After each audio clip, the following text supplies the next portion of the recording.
Lord of Mysteries, Lord of Order by Da Bai Bu Shi Xiong. Chapter 101-125. Sid Watson was filled with regret, sighing inwardly that he was simply out of luck tonight. Originally, he was just handling a task for the numinous episcopate, going out at night to search for clues about those two people. He had been doing this for a week, always just going out for a quick circle to fulfill the task before returning, and nothing had ever happened. Who knew that tonight, the Eternal Blazing Sun Church, for some unknown reason, was conducting a city-wide search, with many Beander teams also dispatched. By the time he realized it was too late to return home. To avoid the Beander teams, Sid Watson had intended to hide in a room that looked empty from the outside, and then return home after the commotion died down.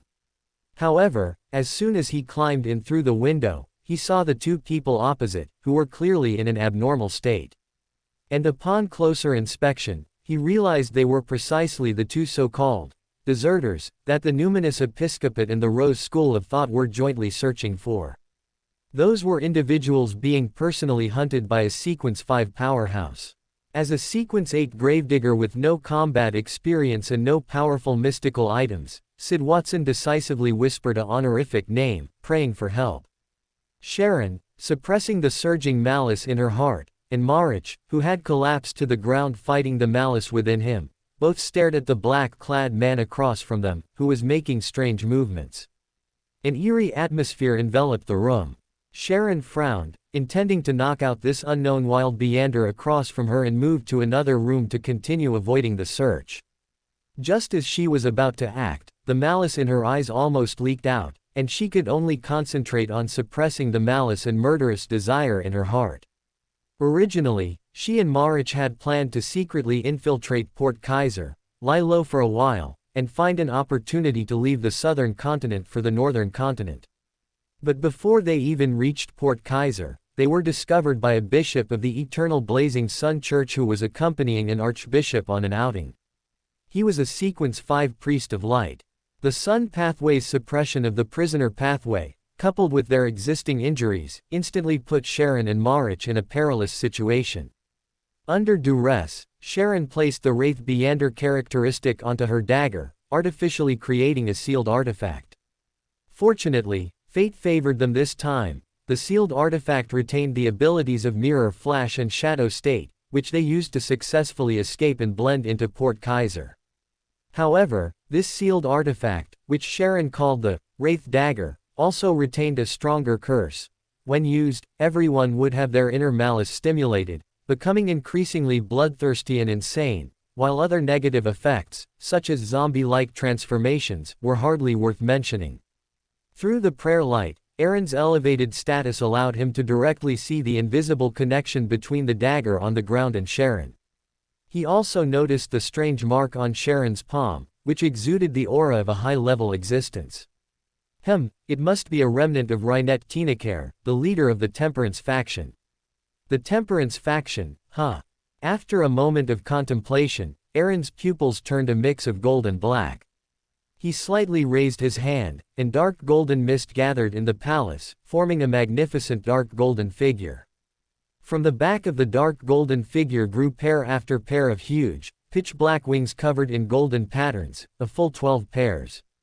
And on each pair of wings were feathers inscribed with numerous mysterious symbols, alternating between light and dark. Gold and black formed a stark contrast.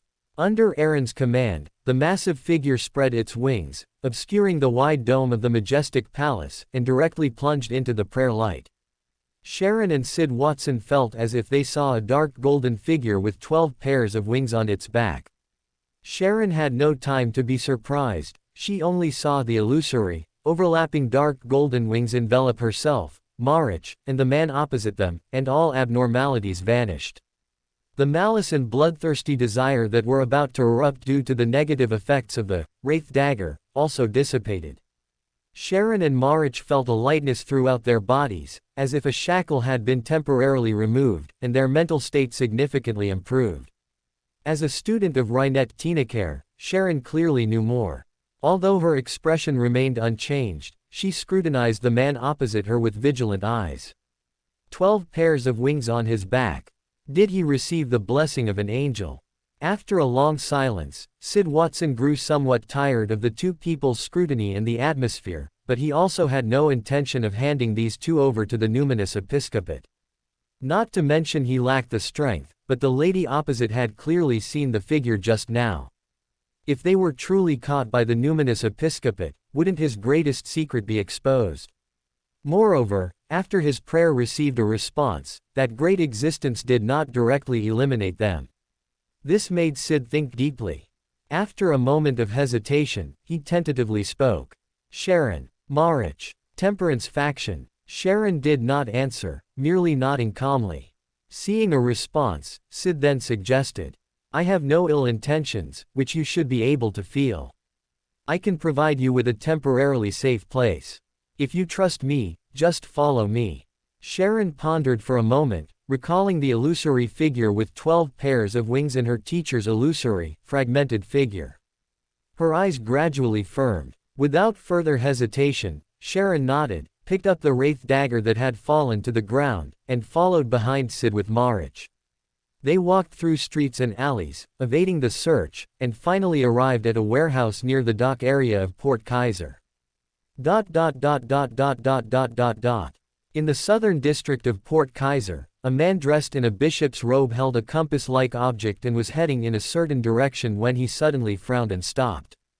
The compass needle in his hand, which seemed entirely made of gold, trembled incessantly, as if disturbed by an invisible force, and began to spin continuously, no longer pointing a direction.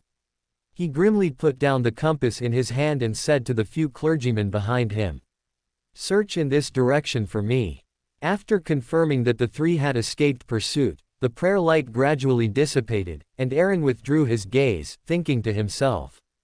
Sharon, now calm and rational, won't do anything out of line. Sid should also understand the meaning behind the prayer being answered without direct elimination. At the next gathering, I can use the favored one persona to guide them, preferably bringing Sharon into the Chaos Council as well. That way, the situation in the southern continent will be easier to open up. Amidst the surging dark golden mist, the figure on the throne slowly vanished. Empress Burrow, Backland, Duke Negan's mansion. The blood moon hung high. Palace Negan, dressed in luxurious silk pajamas, frowned as he looked at the note in front of him. It detailed Aaron's various behaviors at Earl Hall's birthday banquet. This included his proposal to establish the Kingdom Air Pollution Investigation Committee, as well as Aaron's close relationship with Earl Hall's daughter, Audrey. Palace Negan put down the note, gazing expressionlessly at the red moon outside the window, his fingers lightly tapping the table. Caesar Port, South Continent. Sunlight pierced through the morning mist, and the moist sea breeze swept in, refreshing and pleasant. Last night's clamor had become a fleeting memory, and the native guards on patrol in the streets were listlessly inspecting.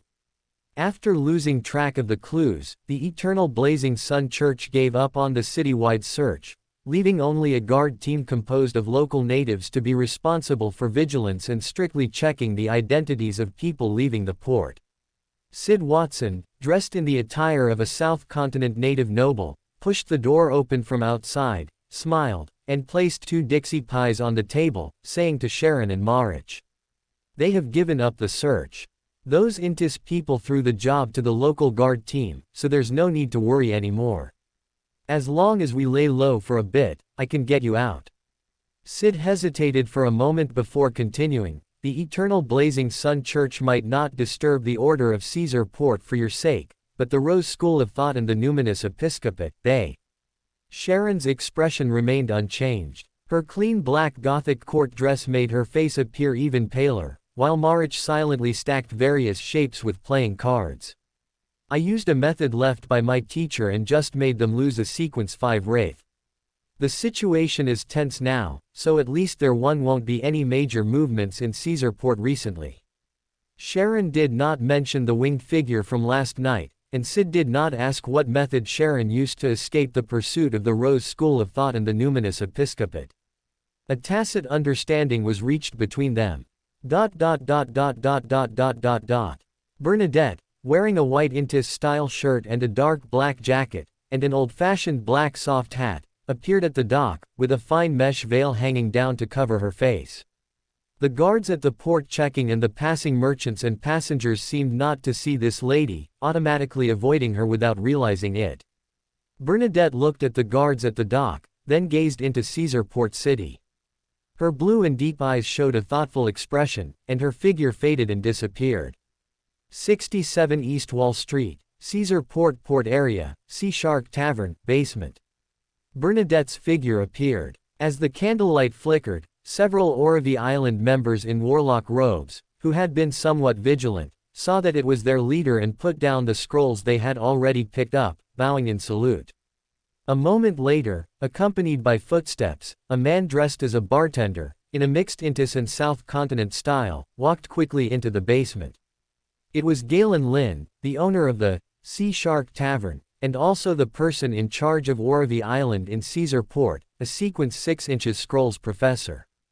He was responsible for both intelligence gathering and organizing underground Beander gatherings in Caesar Port. Due to the limited level of items traded at the gatherings, the local official organizations were unwilling to proactively provoke the Oravi Island behind it, tacitly allowing the existence of the gatherings. Bernadette looked at Galen Lin, who was bowing in salute, and spoke in a calm voice. "What has happened in Caesar Port recently?" Galen replied respectfully. "Your Majesty, the scout we placed earlier reported that a prominent figure from the Rose School of Thought reportedly took action in the forest on the southwest side of Caesar Port for some unknown reason. It directly alarmed Archbishop Otto Apocalypse of the Eternal Blazing Sun Church. Later, it was said that 2 members of the Rose School of Thought infiltrated the city, which led to a city-wide search last night, but unfortunately, nothing was found." Bernadette's eyes flickered. Remembering her sudden premonition last night, she carefully inquired about the location of that forest, only getting a general direction. After instructing them to pay more attention to the news of those 2 Rose School of Thought members, she turned into bubbles and disappeared. Bernadette's figure appeared above Caesar Port. She lightly tossed a bright, somewhat unrealistic ball of yarn with her right hand. The ball of yarn rolled into the void, leaving a single strand of yarn. Bernadette followed it, strolling through the spirit world. Until she saw the chaotic and violent spirit world area ahead, Bernadette thoughtfully left the spirit world and arrived above a huge deep pit covered with scorched marks. Looking at the deep pit below, the large area of forest deliberately burned around it, and the various strange patterns hidden under the dust. The next second, Bernadette raised her right hand, and then the Eye of Secrets appeared.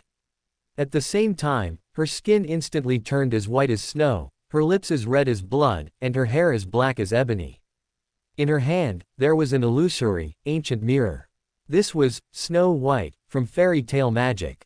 Bernadette used it with her sequence 3 inches clairvoyant, rank ability to increase the success rate and accuracy of her prophecy. Silently, she saw a scene. A huge, illusory figure appeared, with a bright and grand appearance, wearing a complex, luxurious, and dark black long dress, but with a neat cut at the neck, holding 4 identical heads. The scene then shattered, and the next scene appeared. A huge tree, as if doused with oil, with its spreading branches serving as numerous arms with strange things protruding from them. On the trunk, on the surface of the viscous black liquid, bloodshot black and white eyeballs rolled everywhere. Dozens to hundreds of arms extended rapidly from the viscous black liquid, some blocking the high sky, some drilling into the earth, and some encircling from all directions. Boom! The entire forest collapsed downward, and the viscous, inky black liquid gathered, emitting a decaying aura. Bang! The pair of almost transparent, Eye of Secrets, suddenly shattered. Bernadette's eyes immediately closed, as if she had seen an unbearable glare or suffered an unbearable injury. Her tear ducts then streamed with blood that was red with black streaks, and her face turned much paler. And on her body, pairs of illusory, sacred wings unfolded, neutralizing some invisible pollution with the falling pure white feathers. Renee Tinacare, the abomination SUA. As the words drifted, the figure enveloped in pure white feathers shattered and disappeared. Empress Burrow, Backland, the luxurious villa of the East Taker family. Aaron put down the latest issue of the People's Daily, looking at the report on Backlund's atmospheric conditions, and nodded with satisfaction. First revealing the problem, clarifying the harm, and then proposing the establishment of the Kingdom Atmospheric Pollution Investigation Committee in the Council when public sentiment can be used as the feasible way. Recalling his thoughts, Aaron lightly tapped the table with his fingers, his thoughts drifting. Furs and Zio's report and investigation in East Borough also provided a lot of material for this report, but what interested Aaron most in their report and investigation was Old Kohler, or more precisely, his child's illness. The address provided by Furs and Zio, 43 Siffield Street, Sherwood Borough, Backlund, was the original residence of Michelle Veed, the current chief artisan of the East Taker family. After this artisan, voluntarily, joined, he selflessly contributed this property for public use. Aaron then arranged for a sequence 9 inches apothecary he had cultivated after coming to Backlund to reside there. According to the apothecary, the children's illness was very strange. Although externally it resembled symptoms of a cold or flu, it was actually a mixture of various diseases, many of which were unheard of and extremely difficult to treat. They only gradually improved after using a special medicine. A mixture of various diseases. This is so similar to the characteristics after being infected by the demoness of afflictions, disease, but the effect is far inferior. Even ordinary people wouldn't die immediately. For some reason, Aaron inexplicably recalled the thin, black-robed man who bought all the blood of a black abyss devil fish, one of the main ingredients for the sequence 7 which, at the gathering hosted by the old gentleman of the Eye of Wisdom. Demoness. Aaron pondered for a moment, then picked up a piece of paper and roughly wrote down his conjecture, intending to have someone deliver it to the Bravehearts bar later. He planned to warn the two ladies currently on an investigation mission, as a sequence 7 which was not something the current Furs and Zio could handle. After writing, Aaron grabbed Evelina, who had walked across his desk for the 5th time. He had been deep in thought earlier and ignored her, but now he wanted to see what she was up to. Aaron picked her up by the scruff of her neck, looking at her with a wry smile, and asked, "If you have something to say, say it. Your sequence 8 potion shouldn't be fully digested yet. You're not thinking of the psychiatrist potion again, are you?" Evelina wagged her tail and asked slyly, "Aaron, can I borrow a spectator potion? I'll definitely pay you back." Looking at the creature in his hand, Aaron squinted at her, directly exposing her little scheme. "Are you trying to give it to Susie? I told you before that Susie isn't suitable to become a spectator yet." Evelina wagged her tail, grumbling unhappily. "Why not? Susie is so dumb right now. The last time I talked to her, she didn't understand anything." Aaron put her down and comforted her with a smile.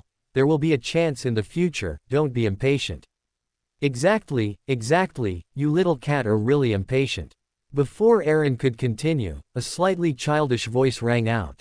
"Who's there?" Aaron's expression suddenly changed, and he looked towards the tea table by the door, following the sound. A small boy, looking no older than 7 or 8, was dangling his legs, smiling at Aaron. In his hand was a stack of tarot cards, the top one being the Wheel of Fortune card.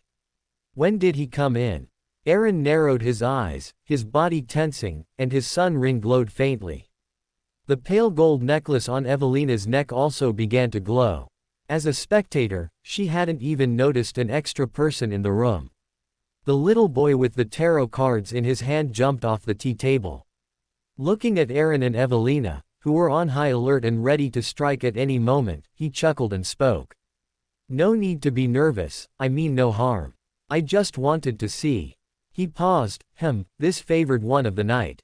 Seeing the still wary man and cat, he sighed helplessly, put away the tarot cards in his hand, and introduced himself. "Then let's get acquainted. My name is Wei Ang Sai Ting." Then he continued in a familiar tone. "Speaking of which, we two are quite fated, aren't we? Mr. Aaron, Will." Aaron was immediately startled. Wei Ang Sai Ting. That speaker of the Fate Council of the Life School of Thought, the Sequence 1 Snake of Fate of the Monster Pathway. How did he find me? And what does he want with me? Aaron's mind raced, but he didn't respond. However, Evelina beside him naturally didn't think that much and directly questioned him. How did you get in here? Wei Ang Sai-ting unhurriedly drew out a tarot card. The card face turned to reveal the goddess of justice, holding the sword of justice in her right hand and the scales of discernment of good and evil in her left. It was the justice card, one of the 22 major arcana. He then chuckled and replied, "Of course, I walked in. I told the butler that Lord Aaron invited me to his home as a guest. Hee, that butler believed me, and then I came here unimpeded." Aaron exhaled, pressed down Evelina, who was about to say more, and bowed slightly to Wei Ang Sai-ting, speaking very politely. "Respected Speaker of the Fate Council, may I ask the purpose of your visit?" A hint of surprise appeared in Wei Ang Sai-ting's eyes, and he scrutinized Aaron up and down again, muttering something under his breath. Aaron didn't hear clearly, either because the sound was too low or due to other interference. Without giving Aaron time to think, Wei Ang Sai-ting raised his small face, dropped his smile, and spoke with a serious expression. "Since you already know my identity, I won't beat around the bush. Presumably, you also know that our life school of thought was established in the early 5th epoch. It was an alliance formed under the immense pressure of the 7 major churches by beyonders who believed in fate, considered themselves transcendent absolute rationalists, and worshippers of the primordial moon who sought the essence of life and spirituality. Originally, under my coordination, there were no major problems within the life school of thought. The worship of the primordial moon was always confined and fixed to symbolic meaning, and through master-disciple inheritance and formula exchange, it was gradually and truly integrated." At this point, the proud and dignified expression on Wei Ang Sai-ting's face suddenly faltered. He cleared his throat and continued. "But due to certain events, I had to stay in Backland for a long time and couldn't directly contact the members of the Fate Council." Aaron listened carefully, subtly glancing at Wei Ang Sai-ting, and muttered to himself. Isn't it just that he couldn't defeat Ouroboros and fled to Backland to avoid being hunted? It's normal not to win, there's no need to be ashamed. Wei Ang Sai-ting either didn't notice Aaron's subtle actions or noticed them but ignored them, continuing on his own.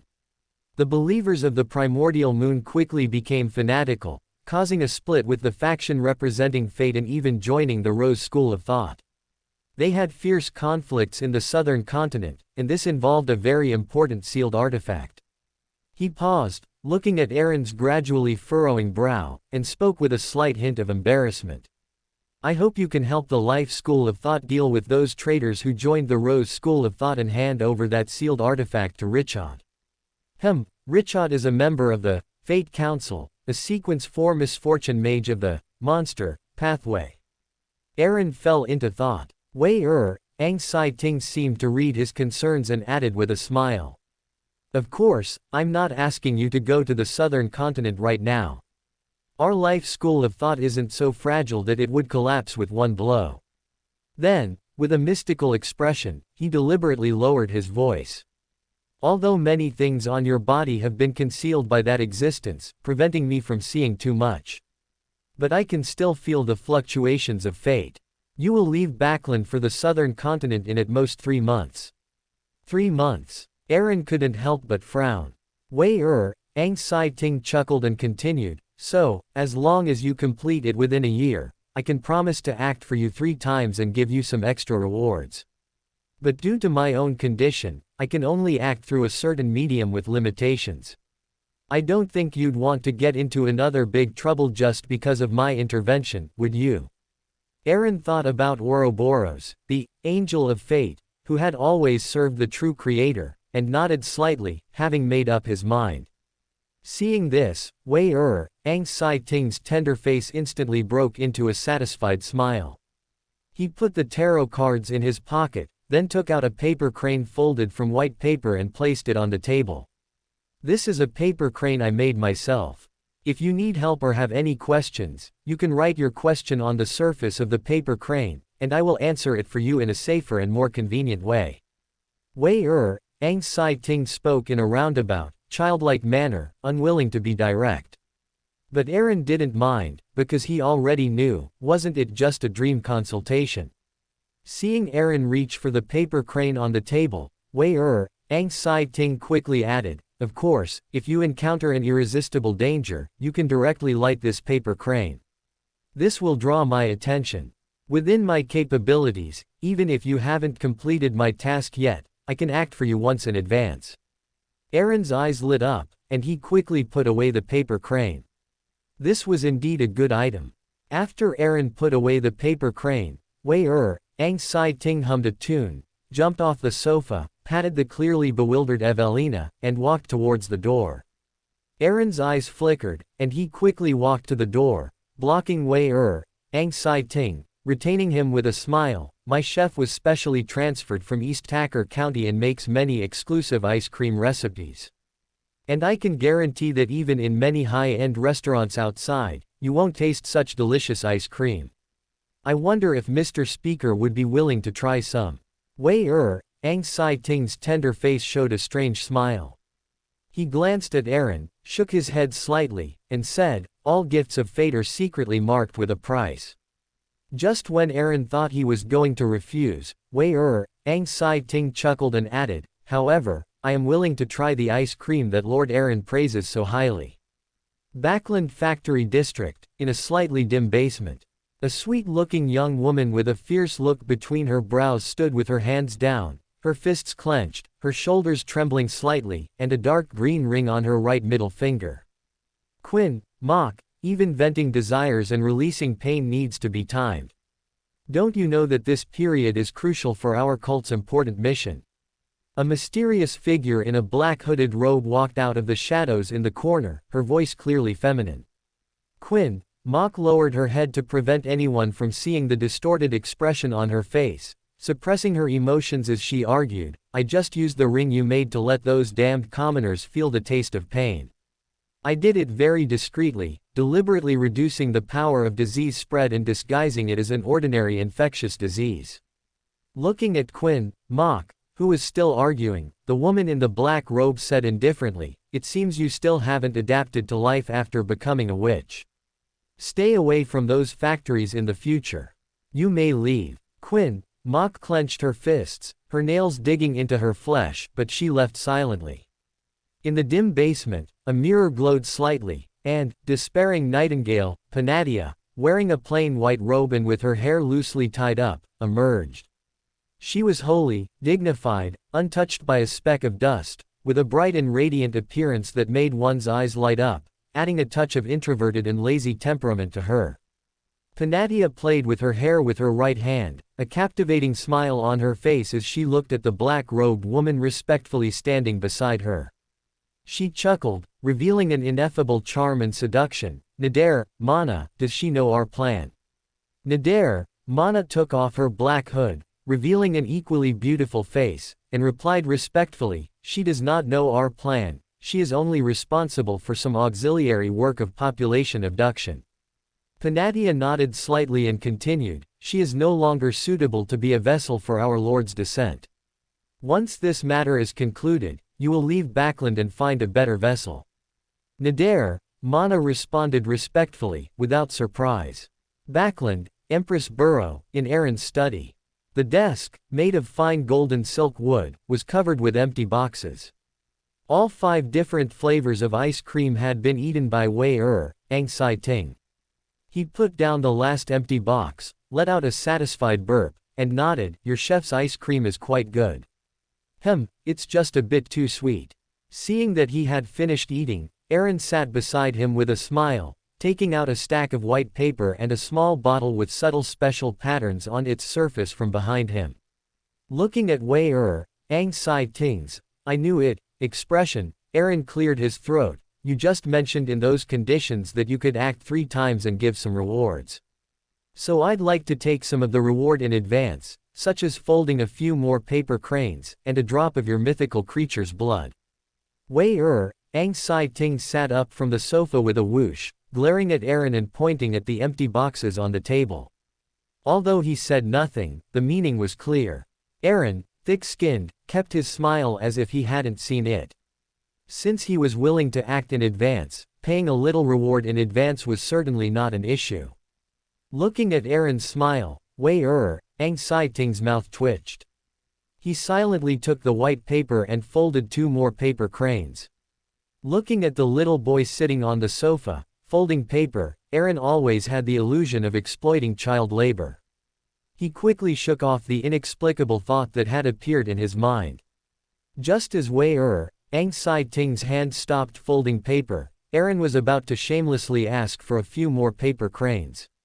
But before he could speak, a drop of silver blood emerged, as if countless tiny, transcendent, illusory wheels were spinning, forming a long ribbon, almost connecting at the ends.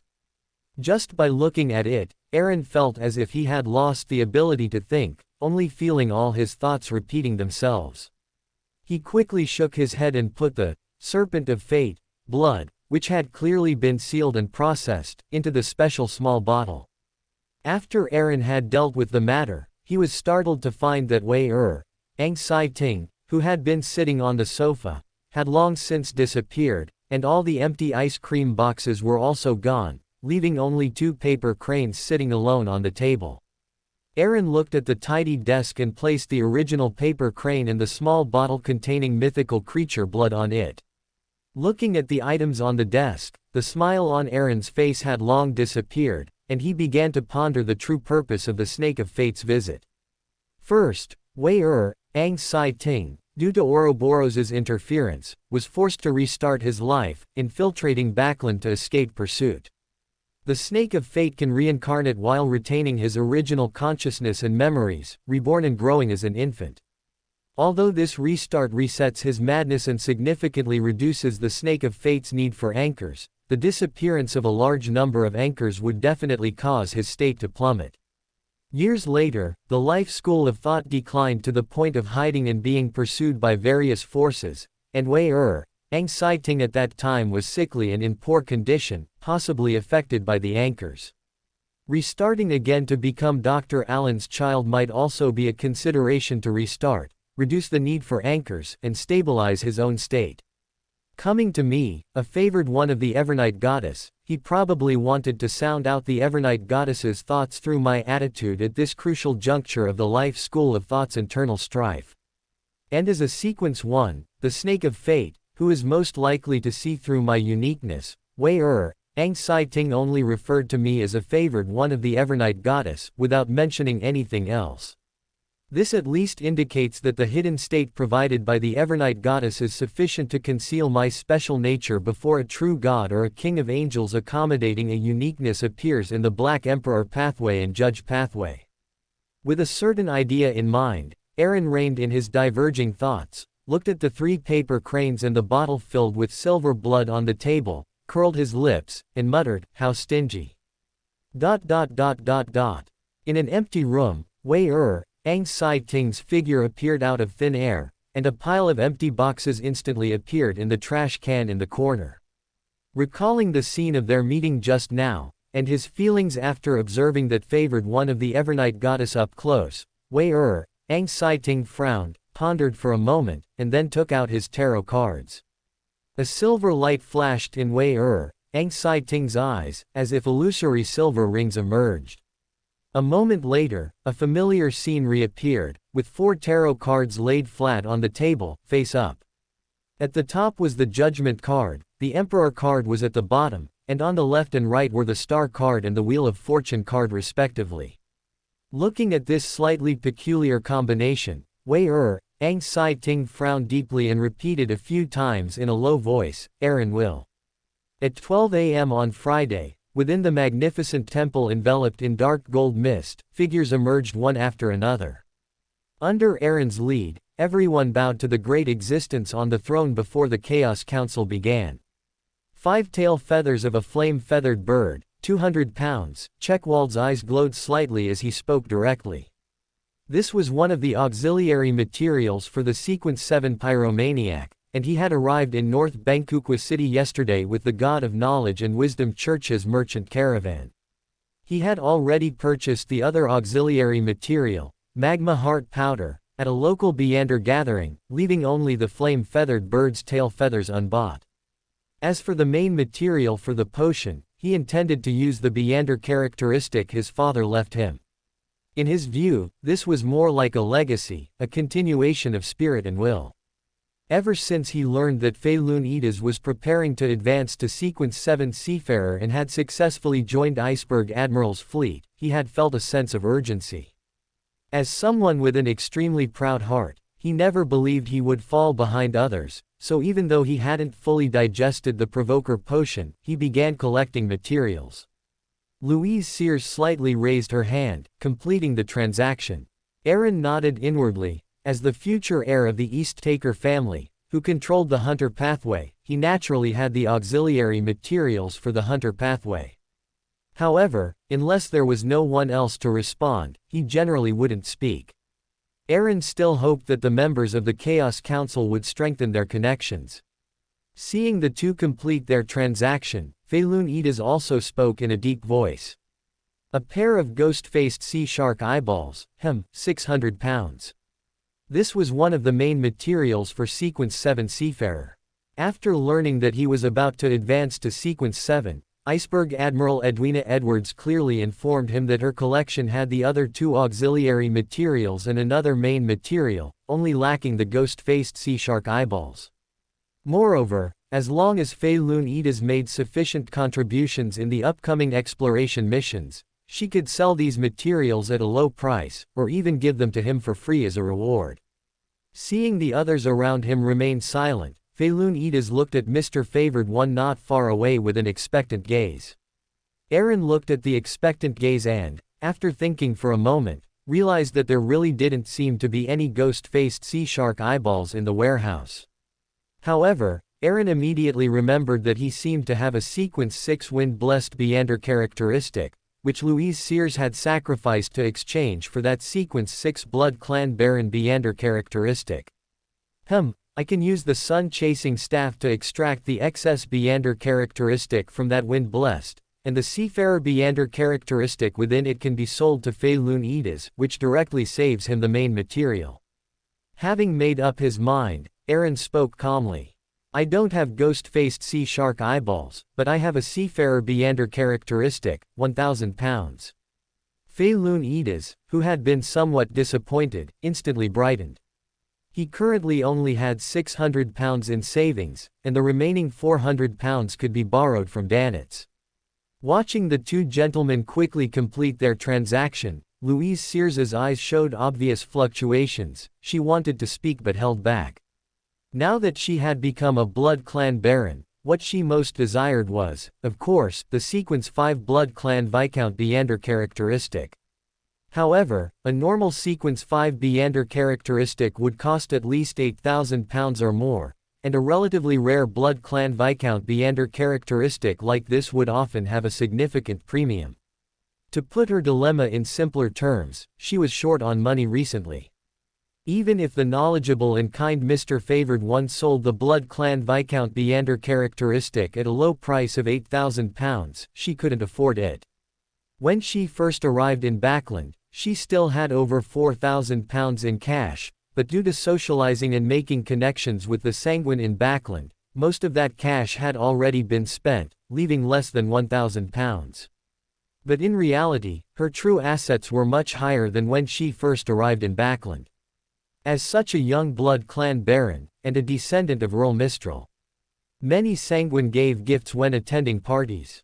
In such occasions, no Sanguine would be so shallow as to directly give cash. The gifts were basically various valuable paintings and collectibles.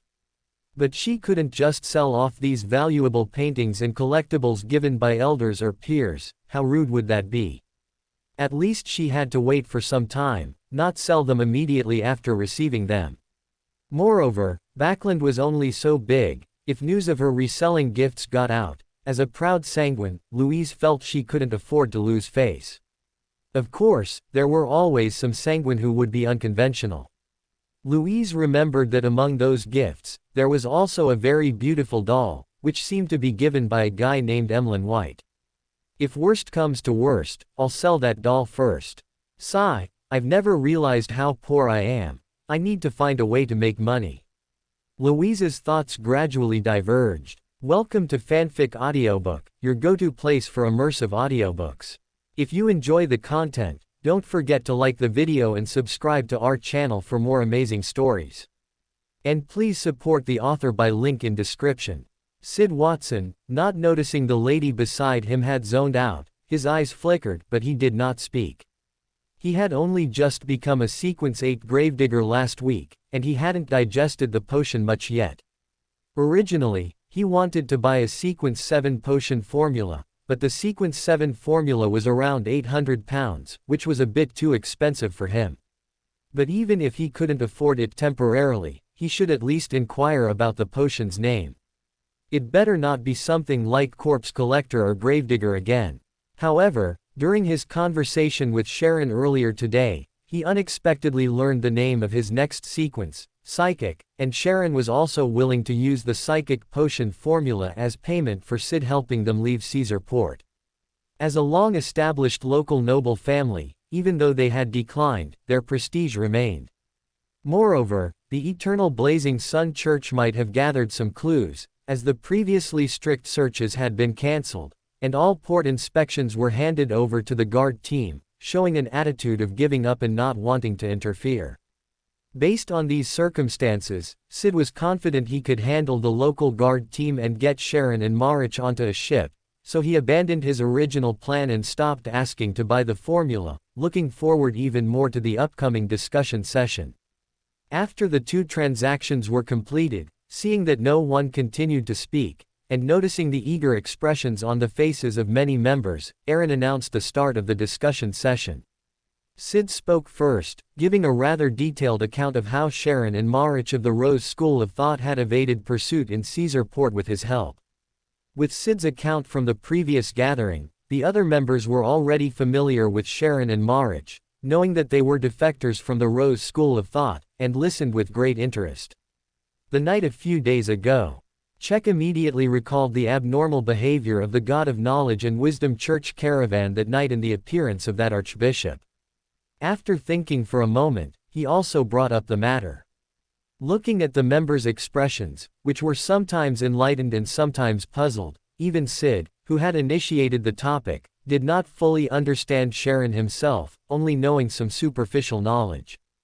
After agreeing to Wei Ang Sai Ting's request, Aaron intended to use this opportunity to train the members of the Chaos Council and find a chance to bring Sharon into the council as well, to better intervene in the situation on the South Continent. Thinking of this, Aaron took the initiative to speak. The situation on the South Continent is very complex, with intertwined forces. The Rose School of Thought has split internally into the Temperance faction and the Hedonist faction. Their philosophies and views differ, leading to constant conflicts between them. Those two are from the Temperance faction, who advocate temperance and resist madness with a life of austerity and low desires.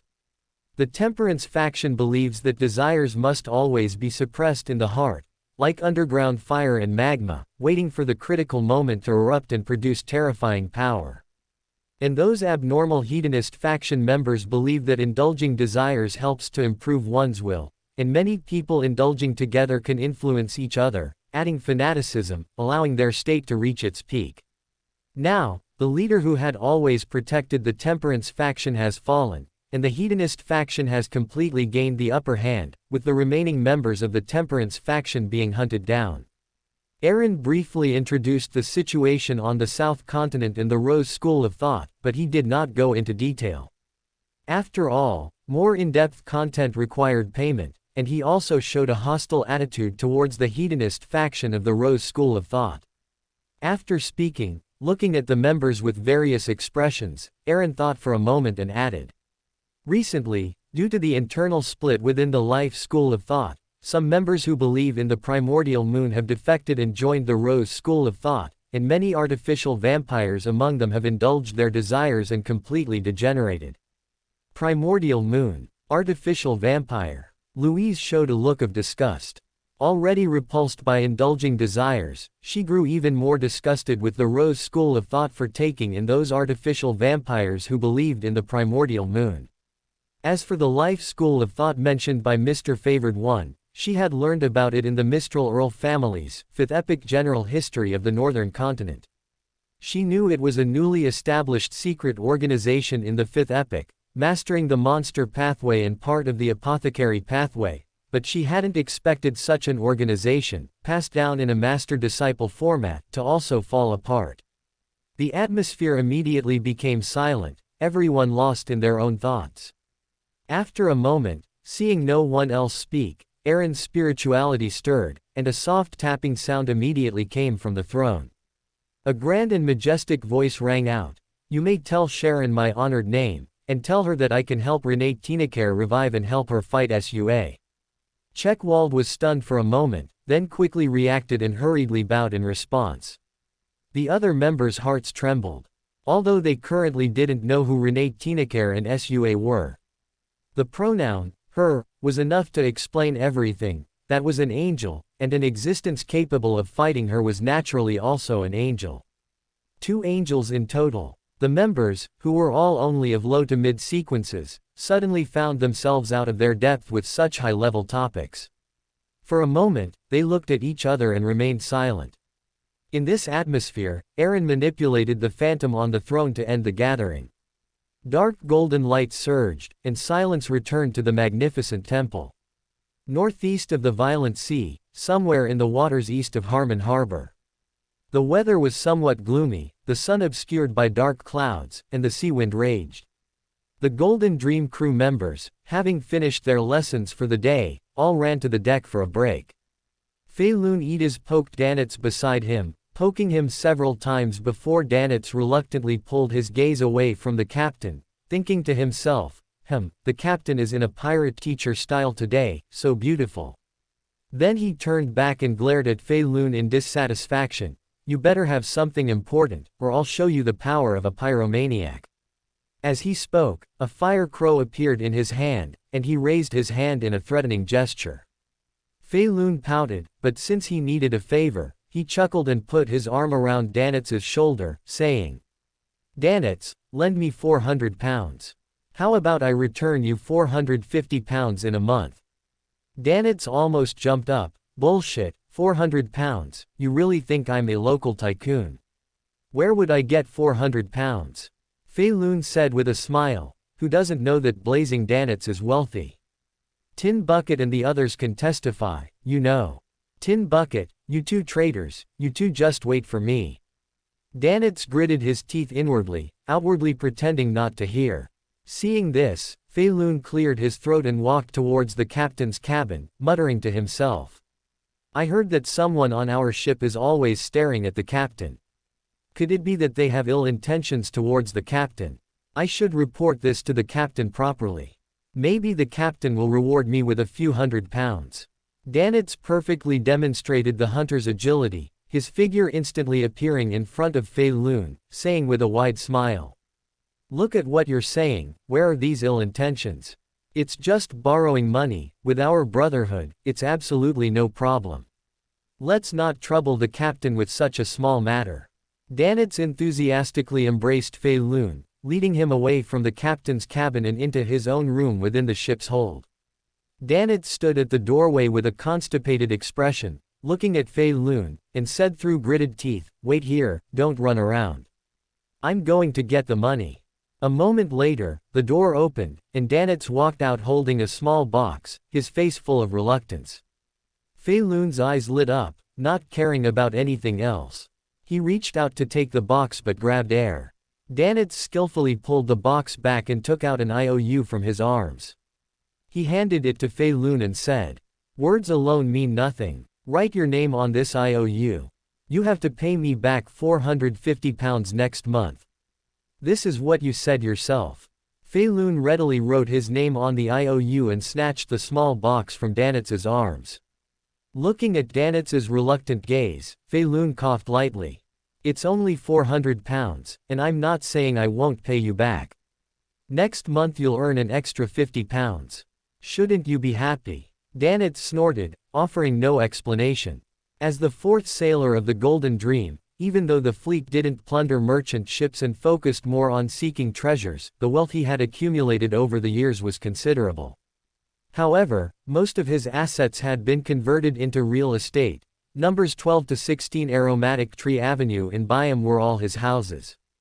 Danitz only kept £430 in cash on the ship, money he had intended to spend during his vacation in Byam after this mission was completed. Thinking of the beauties at the Red Theatre in Byam, Danitz sighed and turned to close the door. Fei Lun returned to his room, hugging the box. Looking at the £1,000 in cash placed together, he felt joyful. Although he was burdened with a £450 debt, the thought of acquiring the Seafarer Beander characteristic tonight made him inexplicably excited. Just as he finished putting away all the money, Fei Lun was considering whether to borrow some books from the captain's library to gain more knowledge when he heard the noisy shouts on the deck. Found it! Found it! As soon as Fei Lun arrived on deck, he saw a group of people standing around Captain Edwina Edwards, their faces filled with excitement, staring at a strange compass-like mystical item in the captain's hand, where a spot of light was flickering. As a new crew member, Fei Lun was participating in a treasure hunt for the first time. The past few days of learning had been mostly theoretical training, and he didn't know much about other things. Just as he was about to find someone to ask, a familiar and annoying voice sounded behind him. Hee, you don't understand, do you? Newbies are just newbies, and they still need me to guide them. Danitz slowly emerged from the ship's cabin with an irritating expression and explained. That's the guiding compass, a mystical item personally crafted by the captain, specifically for tracking treasures. It can even sense approximate locations underwater and can also serve as a medium for various ritualistic magic. Combining it with the commotion just now, Fei Lun's eyes instantly widened. Could it be that the captain had found that treasure? Fei Lun, Danitz. A cold voice sounded. Fei Lun immediately snapped back to attention and, along with Danitz, ran to the captain's side. First mate, Gourmand, Bro Walters and second mate, Singer, Orpheus, a total of 5 people, stood by the ship's side. A glimmer of light flashed in Edwina Edwards' light blue eyes, which were like clear spring water, and a light blue membrane covered everyone. Fei Lun felt a strange sensation enveloping him. As a Sequence 8 folk of rage, he already possessed excellent underwater mobility. Now, he felt this ability had been significantly enhanced. Based on his understanding of the captain during this period, Fei Lun speculated that this should be a partial ability analysis and imitation of the Sequence 7 Seafarer, the greatest practical use of which was the ability to move freely underwater for more than half an hour. Not far away, the group jumped into the water, moving flexibly underwater, and quickly reached the sea floor. What came into view was a massive multi-masted sailing ship, hundreds of meters long. The surface of the sailing ship was broken and battered, with signs of breakage everywhere, and most of the hull was already embedded in the mud on the sea floor. An almost transparent eye appeared on Edwina Edwards' forehead. It had no eyelashes and was cold and emotionless. It was precisely the eye of secrets that she had analyzed and imitated. That eye without eyelashes looked around, paused on the right side of the cabin, and then moved its gaze away. After confirming there was no danger, Edwina was the first to float into the right side of the cabin, and the scene before her made her stop. On the already decaying inner wall of the cabin, a large door over 10 meters high was drawn with something unknown. This door was mainly blue-gray, with many symmetrical symbols, marks, and patterns engraved on both sides, both solemn and mysterious. It seemed that the arrival of Edwina and the others triggered some change. The large door, originally drawn on the inner wall of the cabin, detached from the cabin and floated in midair. In the dim sea bottom, the light of dusk suddenly appeared. The light vaguely shone through, giving this double door a distinct sense of decay, as if the day of the entire world was nearing its end, and eternal darkness was about to arrive. The change came very suddenly, and everyone failed to react. When the light disappeared, the large door on the inner wall of the cabin had already vanished. The pair of eyelash-less, almost transparent eyes reappeared on Edwina's forehead, staring intently at the inner wall of the cabin, but finding nothing. Fei Lun, standing slightly behind, looked down at his feet. Seeing the thick mud, he immediately felt something subtly amiss. Phantoms of light emerged on his body, and invisible waves surged towards the mud beneath his feet. Such fluctuations naturally attracted the attention of the few people around him. Danitz was about to remind Fei Lun not to disturb the captain's thoughts when he saw a large, black iron key-shaped object exposed beneath the mud. Edwina's eyebrows twitched slightly. With a wave of her hand, a large, iron black key, as big as a zither, immediately detached from the mud and floated into her hand. Looking at the exaggeratedly shaped key in her hand, which had no trace of rust, Edwina fell into contemplation. First mate, Gourmand, Bro Walters looked at the large black iron key in the captain's hand and said with barely concealed excitement. Could this be the legendary Key of Death? The key that can open the treasure left behind by death. Everyone recalled the most famous treasure legend on the sea, and their eyes burned as they looked at the massive black iron key, which did not seem to be for human use. Edwina looked back at the excited crew members and, with a calm and concise tone, interrupted their fantasies. This is not the legendary Key of Death, or to put it more precisely. The key is a revelation, a symbol. What opens the Death's treasury is most likely not a key-shaped object, but a certain Beander characteristic, a certain bloodline, or even specific individuals and their descendants. She paused, without a hint of regret, but rather with increased interest, adding, this key should belong to a much older era, at least not to humans. Looking at the captain's smile, Danitz somewhat regretted not observing carefully enough. Such a good opportunity to perform had been taken by the newcomer, Phelan. After a moment of contemplation, Edwina Edwards said, before the cataclysm, giants, dragons, elves, demonic wolves, and other creatures were still active in this world. The form of that key vaguely points to one of them. All of you spread out and see if there are any other clues. Upon hearing this, everyone dispersed to search the sunken ship. A moment later, they all gathered again, their faces filled with disappointment. On the sunken ship, let alone treasures, there weren't even bones that should have been there, only thick mud remained. Edwina Edwards didn't say much as she looked at her disappointed crew members. For treasure hunters like them, it was common to search for treasure and find nothing. Moreover, obtaining this black iron-colored key, which clearly contained a secret, was already worth the trip for her. Everyone surfaced and returned to the deck. The remaining crew members looked at the iron black key, as large as a zither, in the captain's hand, and then at the empty hands of the few people behind the captain. They couldn't help but show a mix of disappointment and curiosity, and whispers filled the deck. Edwina Edwards looked around. After the deck quieted down, her clear, cold voice rang out. This expedition is over. We can prepare to return. I will announce the arrangements for bonuses and holidays within 2 days. Phelan, come with me. Phelan, who was looking at the iron black key in the captain's hand, was stunned for a moment. Under the envious gazes of those around him, he walked into the captain's cabin. In front of rows of bookshelves filled with various books, Edwina Edwards' light blue eyes gazed at Phelan, and she said in a calm tone. You performed very well this time. I will fulfill my promise.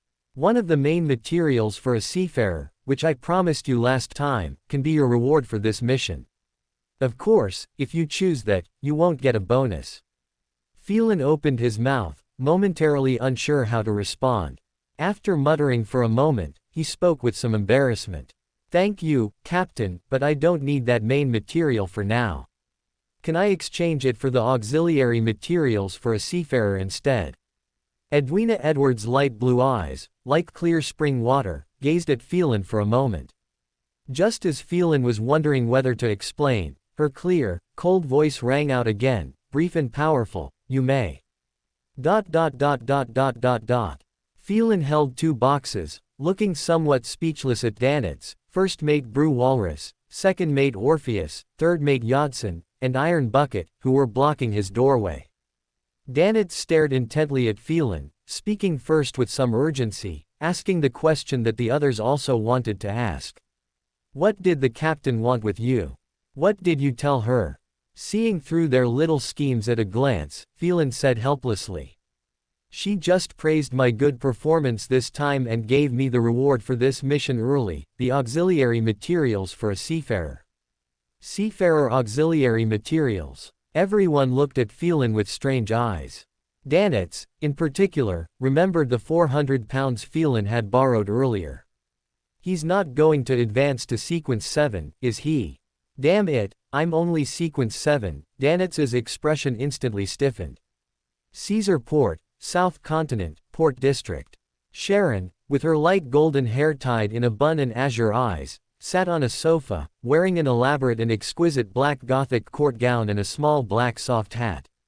Her features were quite delicate, but her complexion was unusually pale. Marich was in the adjacent compartment playing poker with 3 zombies. Those 3 zombies were bodies Sid had collected when he was a corpse collector. He had buried the bodies in this warehouse at the time, and after learning of Marich's preferences, Sid generously gifted him the 3 bodies. Sid Watson smiled and greeted Sharon opposite him, saying concisely, "I've sorted out your ship tickets. You can depart this weekend. You and Marich can start preparing." Sharon rose and bowed slightly, replying with a hint of gratitude. "Thank you. I will also prepare the spirit medium, Beander potion formula you need." Sid nodded slightly and pondered for a moment. Seeing that Marich was still in the compartment playing poker, he walked to the door and closed the door, then turned back to Sharon's slightly puzzled eyes. Clearing his throat, Sid said meaningfully, "Renette Tinicole, Saya." Sharon's eyes instantly sharpened. Then she recalled the winged figure she had seen that night, and she retracted her sharp gaze, asking with some hesitation, "Did the one behind you tell you?" Sid nodded, acknowledging it, and continued. "That one told me that she can help Renette Tinicole revive and help her fight Saya. This is her honorific name." As Sid spoke, he took out a piece of paper and handed it to Sharon, looking at her seriously and adding, "Burn it after reading." Sharon took the paper and unfolded it. A line of text written in Deutonian appeared. "The origin of order and shadow. The great emperor of the chaotic kingdom. The lord of order who governs rules." Sharon's pupils suddenly contracted. As Renette Tinicole's student, even though her sequence was not high, her knowledge of the Beander domain was extremely comprehensive, and she naturally knew the meaning of a 3-part honorific name. Can help teacher revive. Connecting this to the previous sentence, Sharon's heartbeat couldn't help but quicken, but after a moment, she suppressed her inner emotions and regained her composure. Sharon rose again and bowed slightly in thanks. She then placed the paper in her hand on the nearby candlelight, watching it burn. Her eyes flickered, and she then asked, "Do you know where the underground gathering in Caesar Port is? I need to purchase some materials to make some potions to counter the surge of malice during the bloody full moon. One I know of is at the Sea Shark Tavern, at 67 East Wall Street in the Caesar Port District." There's a gathering tonight at 8 p.m., Sid nodded, adding with a troubled expression. "However, I have something tonight, so I probably can't take you. You can go directly to the side door of the Sea Shark Tavern, and find the bartender, tell him, I want a glass of emerald blood wine, and he will take you to the gathering." Sid was also very helpless. Tonight, the numinous episcopate leader responsible for Caesar Port, Antony Us, a Sequence 6 spirit guide, had urgently summoned the numinous episcopate members in Caesar Port, and he had no choice but to go. After such a long period of inquiry, Sid also roughly knew that his faction belonged to the relatively weaker slumber faction within the numinous episcopate, with only one saint. A Sequence 6 spirit guide could already be considered quasi-high level within the slumber faction. Sid didn't even need to think to know the purpose of tonight's summons. It was definitely for Sharon and the other person, especially since he was the one who had collaborated with the Rose School of Thought to issue the arrest warrant in Caesar Port. After leaving Sharon a set of black robes sufficient to cover her entire body and a black iron-colored mask, Sid opened the door, greeted Marich, who was still playing cards, and then left alone. Under the high-hanging blood moon, Kaiser Harbor was still bustling at night, and ships in the harbor were continuously unloading cargo. Sharon, cloaked in a black robe and wearing a dark iron mask that obscured her face, stood in an alley not far from Sea Shark Tavern, at 67 East Wall Street in the Port District, observing silently for a few minutes before her figure flickered and she arrived at the tavern's side door. Looking at the emotionless pupils beneath the dark iron mask, the doorman wisely closed his mouth and, at the lady's request, led her to see Shark. See Shark? Galen Lin narrowed his eyes, sensing a dangerous aura from the person before him. Just as he was about to speak, he heard Sharon's deliberately hoarse voice, "A glass of emerald blood wine." Newcomer. Galen Lin nodded slightly, and a person similarly dressed in a black robe behind him led Sharon to the basement. Unlike the noise upstairs, the atmosphere in the basement was quiet and oppressive. After passing through about 2 checkpoints and secret passages, Sharon arrived in a sizable room. The candlelight was dim, and quite a few people were already sparsely seated on the chairs in the room. Sharon looked at the almost identical black robes around her and chose a less crowded corner to sit down. During this time, several more black-robed figures arrived, all remaining silent until, "See Shark," Galen Lin walked in and announced the start of the gathering.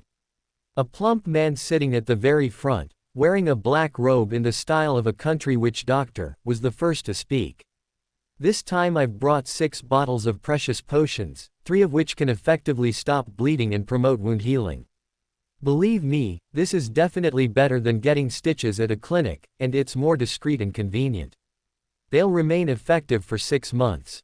Noticing the gazes cast his way, he suddenly let out a strange laugh and continued to describe. "As for the other 3 bottles, although they only have an effective period of 1.5 months, they can help gentlemen regain the impulsiveness of their 17 or 18-year-old selves, turning them into beyonders in bed. Heh, you know what I mean. Even if they exceed the effective period, they can still produce effects, only it will spread from there to the whole body. The user will become exceptionally violent, with significant increases in strength, speed, and agility, followed by weakness after half an hour." Ignoring the strange looks around him, he straightened his back and added, "I'm going to LotM afterward, so this time I only accept LotM gold pounds as payment. Each bottle is 2 pounds, no bargaining.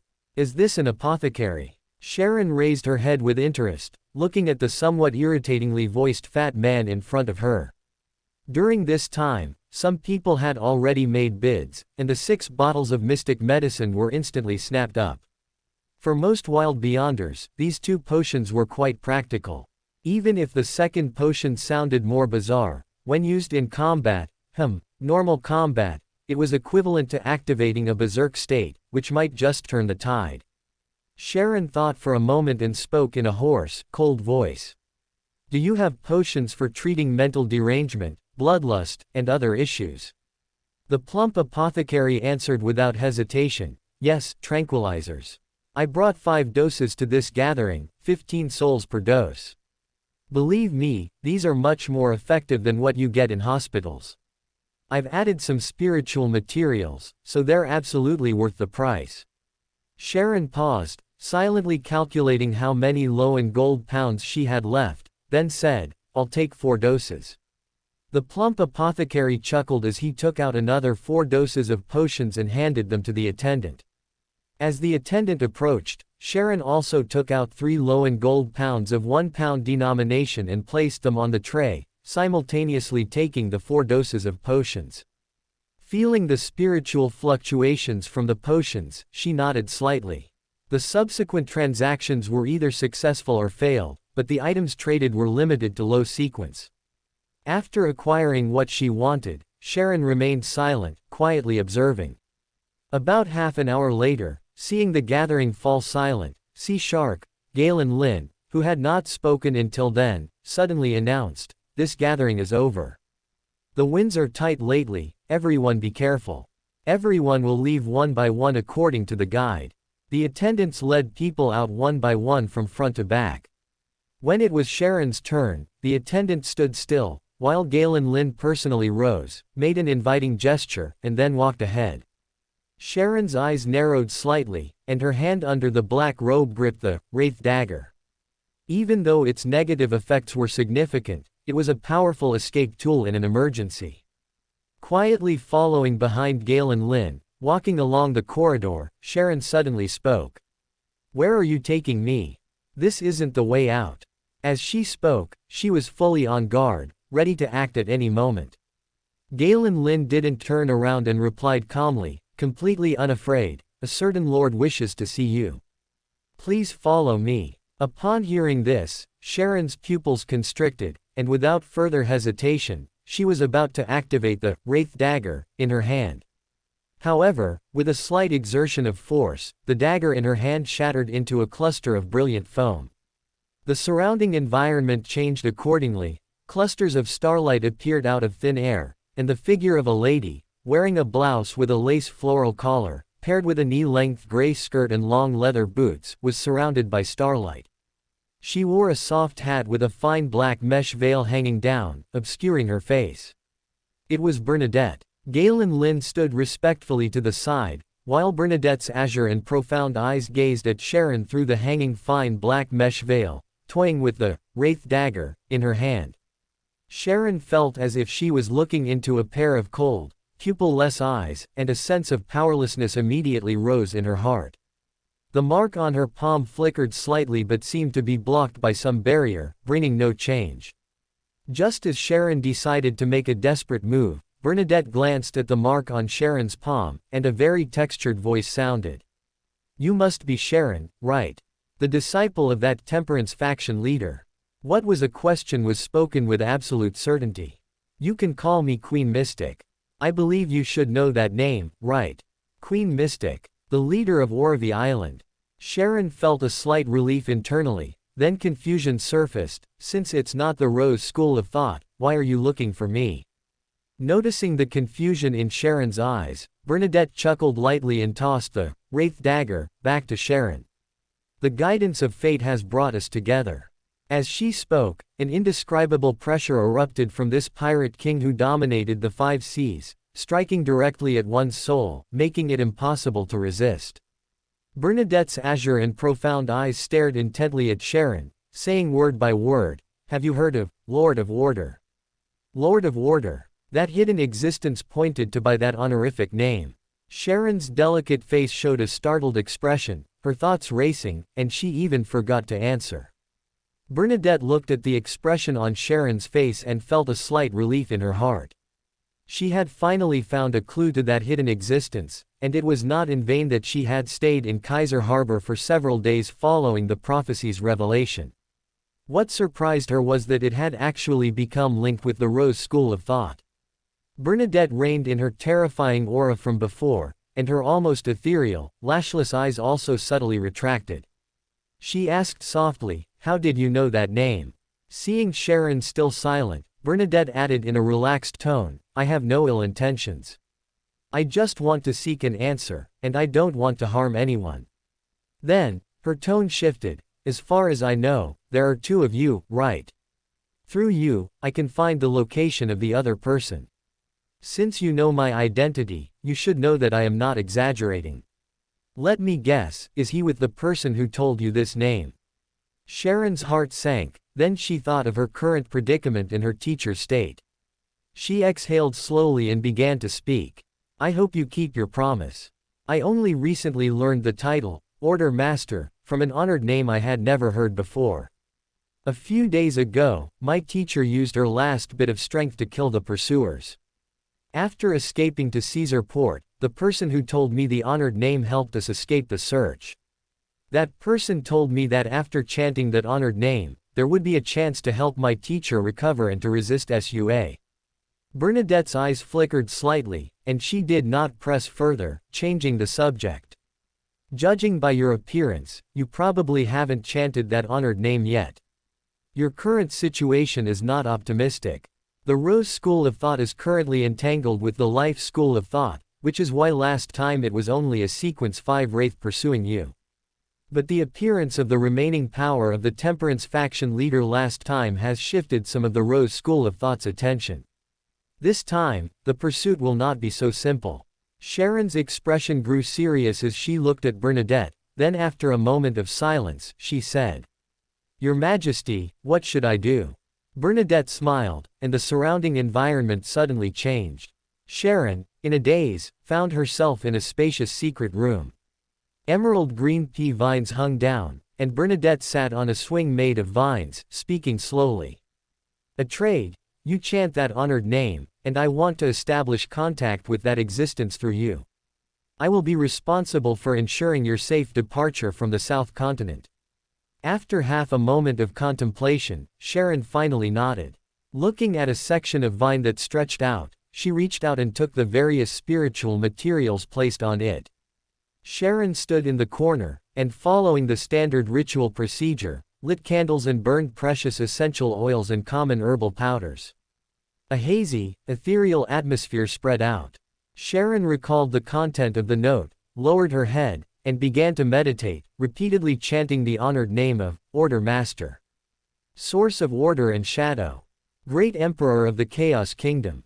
Lord of Order who holds the rules. In the monotonous, rhythmic sound, Sharon gradually entered a wondrous state. Her body was relaxed and introverted, as if in slumber, yet her spirituality was lively and light, constantly spreading outwards. Empress Burrow, Backland, the luxurious villa of the East Taker family. Aaron was reading the drafted proposal for the establishment of the Kingdom Atmospheric Pollution Investigation Committee, when he suddenly heard layers of supplicating voices. "It's a female voice, not Louise's voice. Is it Sharon?" Aaron quickly made a judgment, remembering the task he had given Sid at the last meeting, and had some guesses. Putting down the document in his hand, Aaron went to the cubicle, skillfully set up a ritual, and arrived at the Nation of Disorder.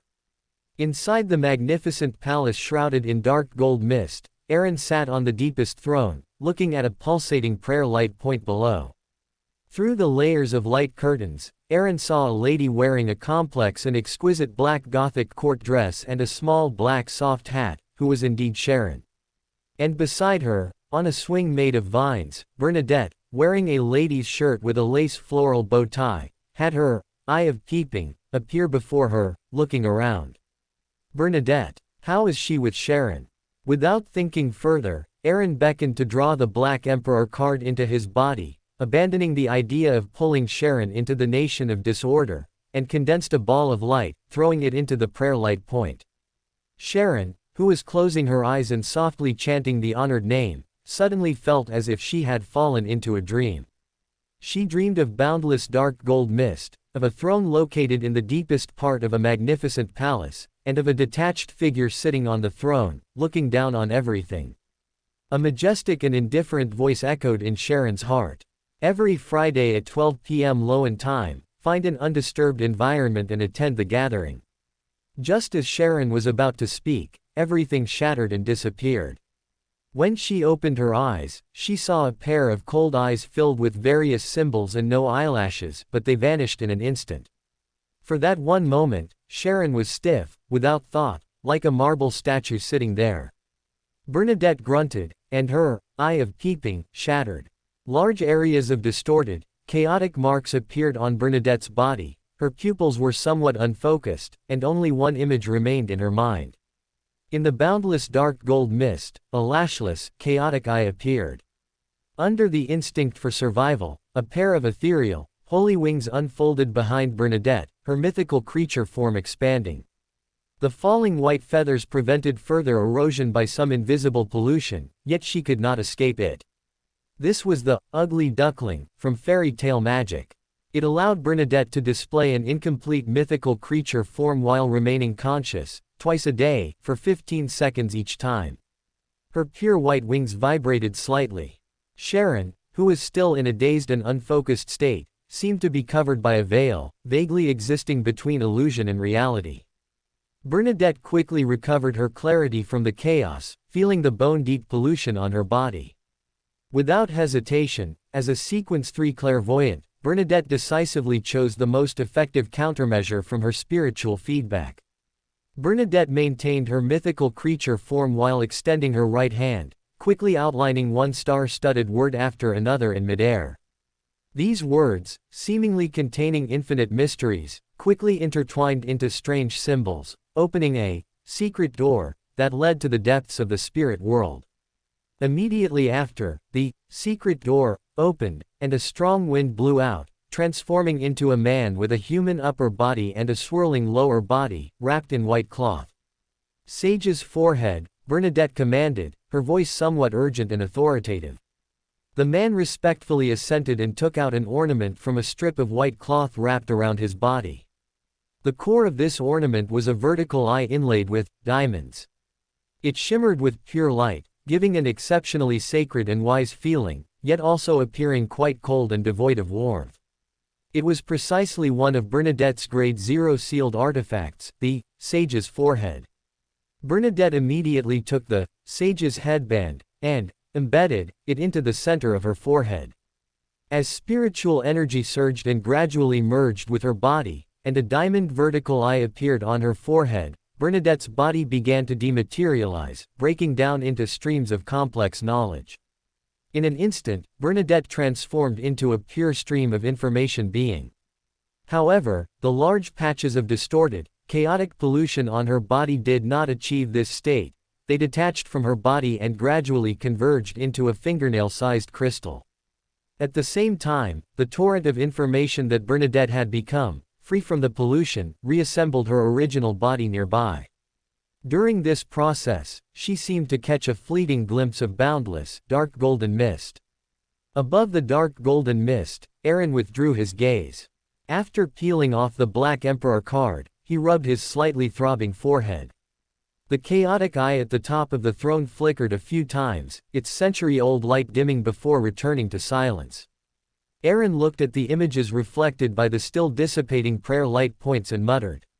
She's incredibly bold, a bad habit passed down through generations. She dares to look at anything with the eye of peeping. Good thing I pulled back in time, or it would have been troublesome. But this time, the warning should be very effective. At least next time, she'll try a different way of communicating. Seeing that Bernadette had reassembled her body and Sharon was unharmed, Aaron thought about leaving once the prayer light points dissipated. Suddenly, he heard another layered chorus of pleas, and another prayer light point lit up below, revealing a dark golden door, somewhere between illusory and real, that opened wide. The door of sacrifice and grant. Quite efficient. Aaron's spiritual perception reached out and indeed saw Fei Lun Ida's eyes closed in prayer, and a pile of 1,000 pounds on the altar in front of him.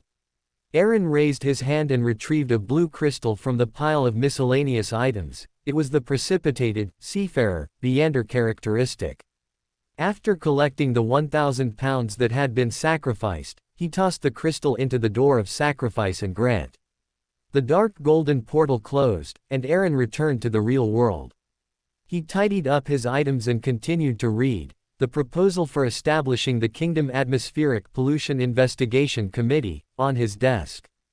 As the primary initiator and promoter of this proposal, he had to finalize the last version before it was officially submitted to the Parliament tomorrow, to satisfy the demands of all parties and gain the maximum level of support. Inside the compartment, Bernadette, pale-faced, removed the sage's headband. Several ethereal, pure white feathers emerged, enveloping the crystal floating in the air. She then summoned the spirit world creature with the upper body of a human and the lower body of wind again, handing both the sage's headband and the feather-wrapped crystal to him. With a wave of Bernadette's right hand, the room returned to its original state, and Sharon's slightly ethereal figure solidified and reappeared. This was a protective measure for her, to prevent her from losing control and going mad if she directly faced a mythical creature form. Sharon had now recovered and, recalling the dream-like scene she had just experienced, looked up to see Bernadette, whose true appearance was now revealed. Seeing the fatigue on the face of this pirate king, renowned throughout the 5 seas, Sharon immediately had some suspicions, but she still restrained her curiosity and, as per their original agreement, recounted the images and words she had just received. Friday, a gathering, a subtle shift appeared on Bernadette's slightly pale face.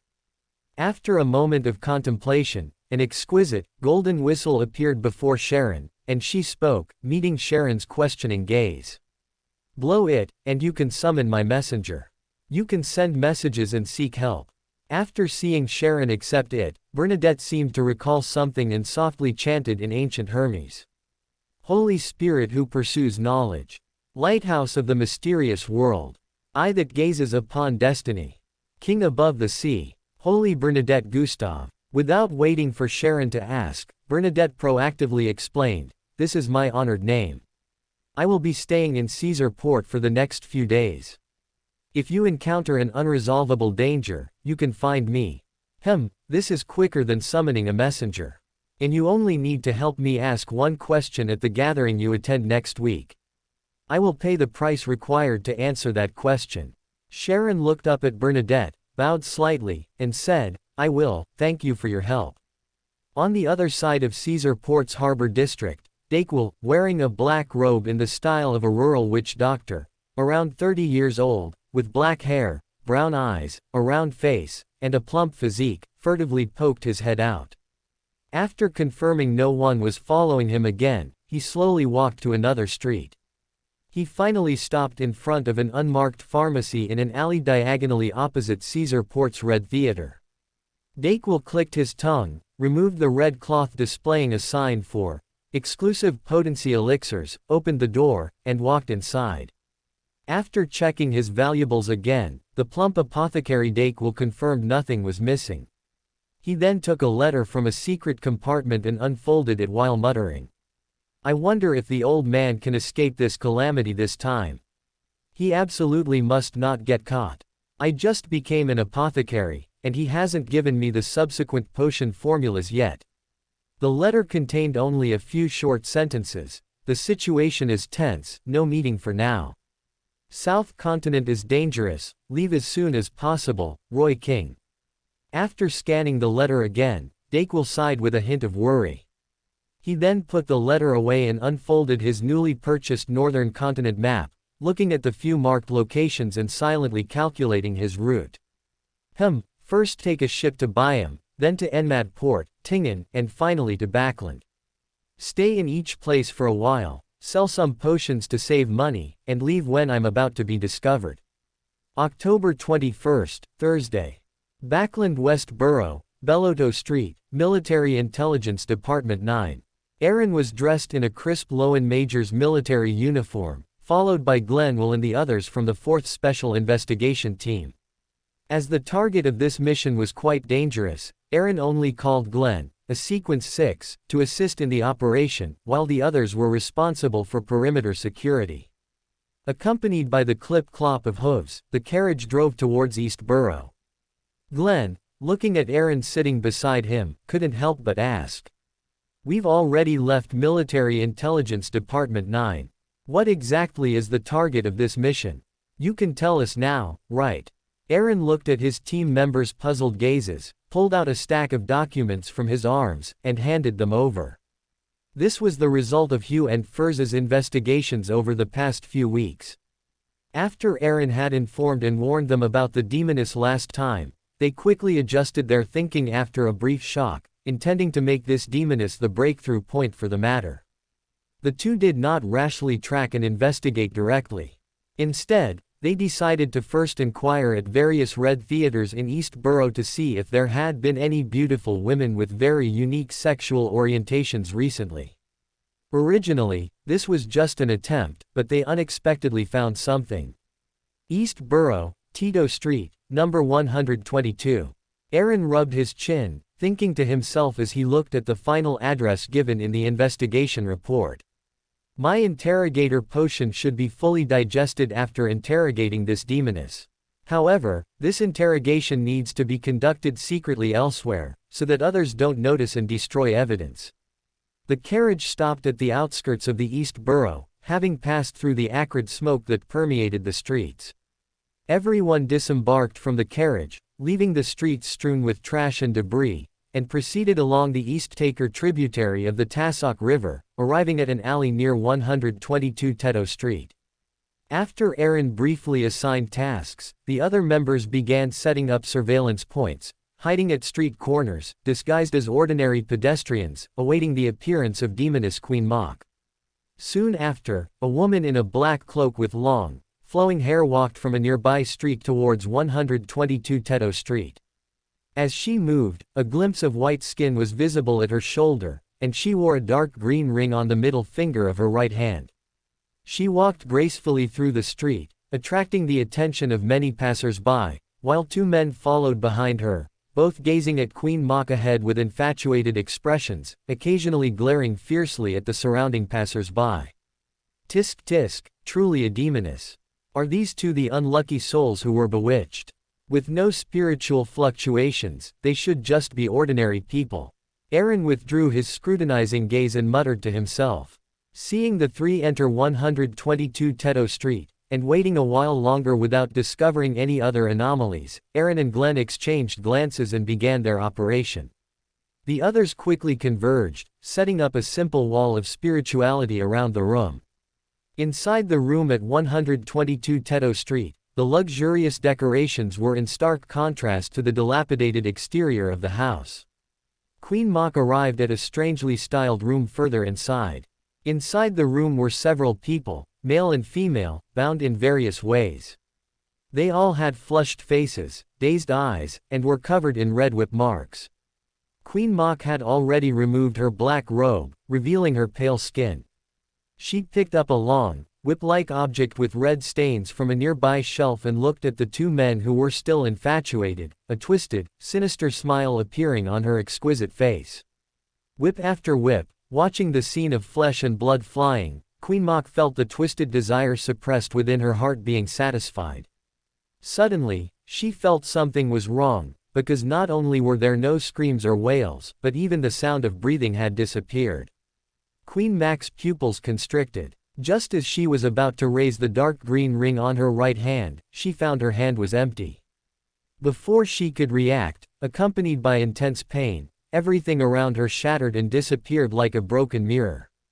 Aaron stood expressionlessly outside the room, watching the scene inside. A faint blue illusory door on the wall behind him was slowly closing.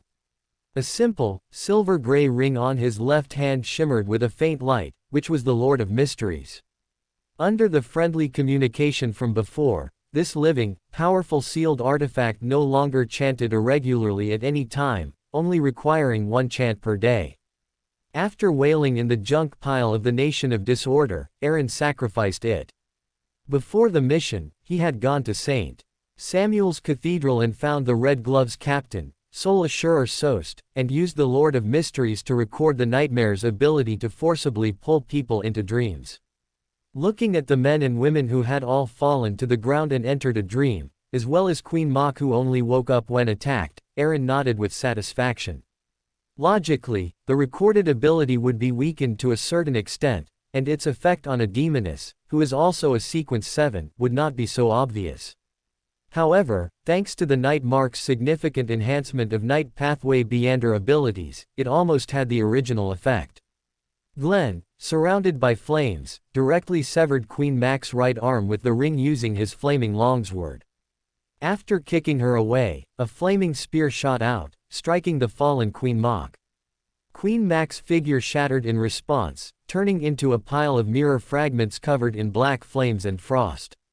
On the pitch-black mirror in another room, the figure of the disarmed Queen Mok appeared, her face hideously distorted and her eyes bloodshot. This was the mirror doppelganger ability of a Sequence 7 witch. Her remaining sanity and will to survive told her that she was no match for the two in front of her and had to escape.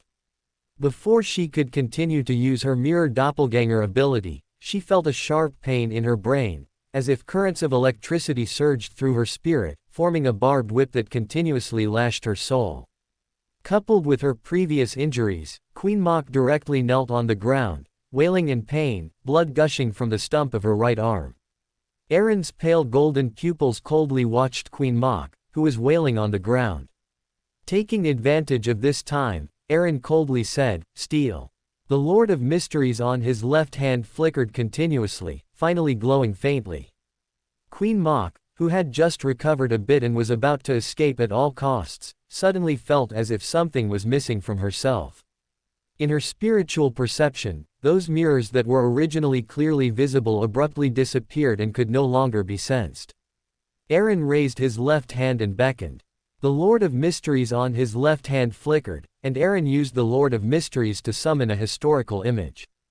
The figure of a man in his 40s appeared, with soft facial features, long sideburns, a flamboyant standard top hat, and a black straight staff inlaid with gold in his hand. It was Sol Assurer Sost. Sost's eyes were dim, and an invisible fluctuation emerged. Queen Mok, who was severely injured and somewhat disoriented, immediately fell into a deep sleep. The resentful expression on her face gradually turned to terror, as if she had fallen into some terrifying dream. Aaron nodded slightly to Glenn, who had rushed over from the adjacent room. Glenn then glanced at the one-armed woman lying on the ground with a terrified expression, said nothing, and exited the room to call the other team members to process the scene. Watching the few people being dragged away and loaded onto some dilapidated carriages, Aaron looked around, picked up the severed arm with the green ring on the ground, and threw out a dark golden paper crane, which spontaneously combusted into ashes and scattered. The carriage drove towards East Taker Manor in the suburbs. Aaron sat inside the carriage, contemplating this battle. The functions of the Lord of Mysteries are very comprehensive, whether it's recording abilities like Door and Nightmare, or the stealing ability, they are all very practical. However, the probability of stealing is indeed a bit low. It takes 8 or 9 attempts to steal from a severely injured target. And the final summoned historical void, even though it only summoned a sequence 6 Soul Assurer, might have failed 6 times due to unfamiliarity. These failed attempts also consumed a large amount of spirituality, not to mention that the consumption of maintaining the historical void image after success was even greater, to the point that even Aaron's spirituality was somewhat unable to sustain it. Should I bribe Wei Ang Sai Ting with some of the latest flavored ice cream to exchange for some luck and increase the success rate? Aaron's thoughts raced as he looked at East Taker Manor, whose outline was already visible ahead. He made up his mind. I must get a mystical item that can increase spirituality. This level of spiritual consumption is already a bit much for me. If I encounter a strong enemy, I might be the one to fall first. Items that activate spirituality, the Sanguine definitely have them. Next Chaos meeting, I can make a deal with Miss Louise. It seems she's quite short on money too. At the entrance of East Taker Manor, Harland Rooney, who had already been promoted to Artisan, a Sequence 6 artisan, personally stood at the door to welcome Aaron as he stepped out of the carriage. Aaron looked at his personal guard, who had accompanied him from Iriseel to Backland, and patted his shoulder with satisfaction. Unlike Darren Sharoto, who had accumulated a large number of merits from intelligence work, Harland Rooney, who was more involved in document organization and appraisal, still had far too few tools to exchange for the artisan potion formula. And Michelle Vede was unwilling to leave Backland. Considering the potential situation in the South Continent, Aaron gave Harland Rooney a choice. Either he continued to accumulate merits and contributions, waiting for the potion formula, or Aaron would guarantee and advance contributions in his name, allowing him to become an artisan early, but he would have to go to the South Continent to make sufficient contributions and make up for the missing merits. Harland Rooney, who had been stuck at Sequence 7 for 4 or 5 years and had thought promotion was hopeless, had never heard of such an advanced operation as advancing contributions, but he still decisively chose the second option. He was currently handing over his work at East Tack Bicycle Company to someone else, preparing to depart this weekend, first returning to Iriseel to bid farewell to his wife and children before heading to the South Continent. Looking at the somewhat excited Harland Rooney before him, Aaron was about to encourage him a few words when he suddenly felt the faint crimson moonlight, originally somewhat indistinct due to the gas street lamps' glow, suddenly deepen and thicken. Aaron looked up in astonishment, finding that the clouds and thin mist in the sky had dispersed, and the red moon, more than a semicircle, clearly revealed itself. Its outline rapidly filled out, and after just 1 or 2 seconds, it became a full moon, a blood-red full moon. Aaron immediately felt that under the illumination of the surrounding crimson moonlight, the yin power and negative emotions continuously surged and erupted in small increments. Quinn Mock, who had already fainted and fallen into a dream, suddenly had a distorted expression, and her hair grew wildly. Her originally bloodless face became covered in black frost, and her remaining arm and all exposed skin seemed to be covered in black, twisted patterns.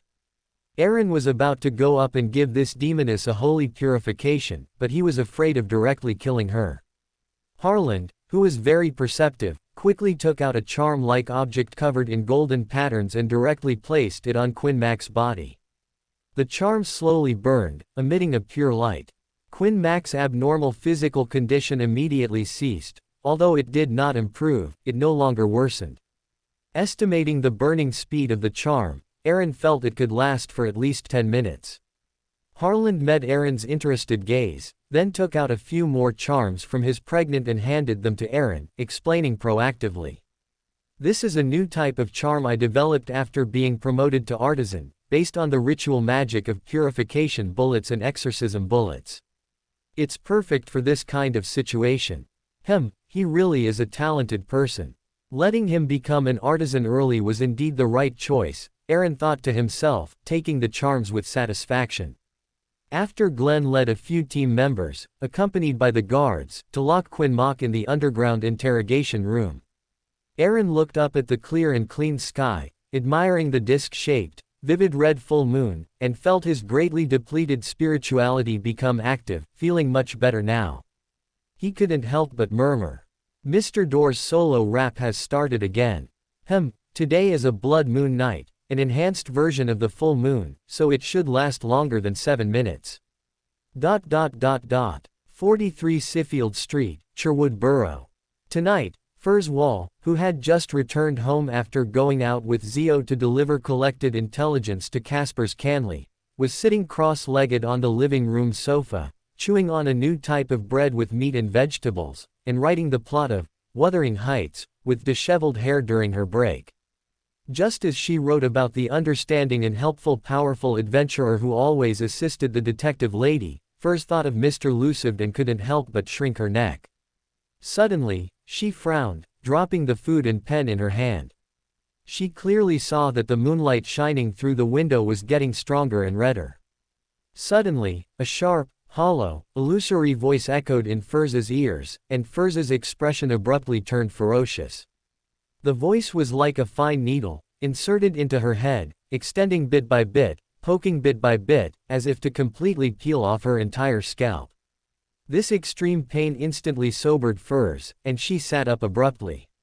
She saw the green veins on the back of her hands bulging one by one, and out of the corner of her eye, she saw an anxious Zio rushing out of the room.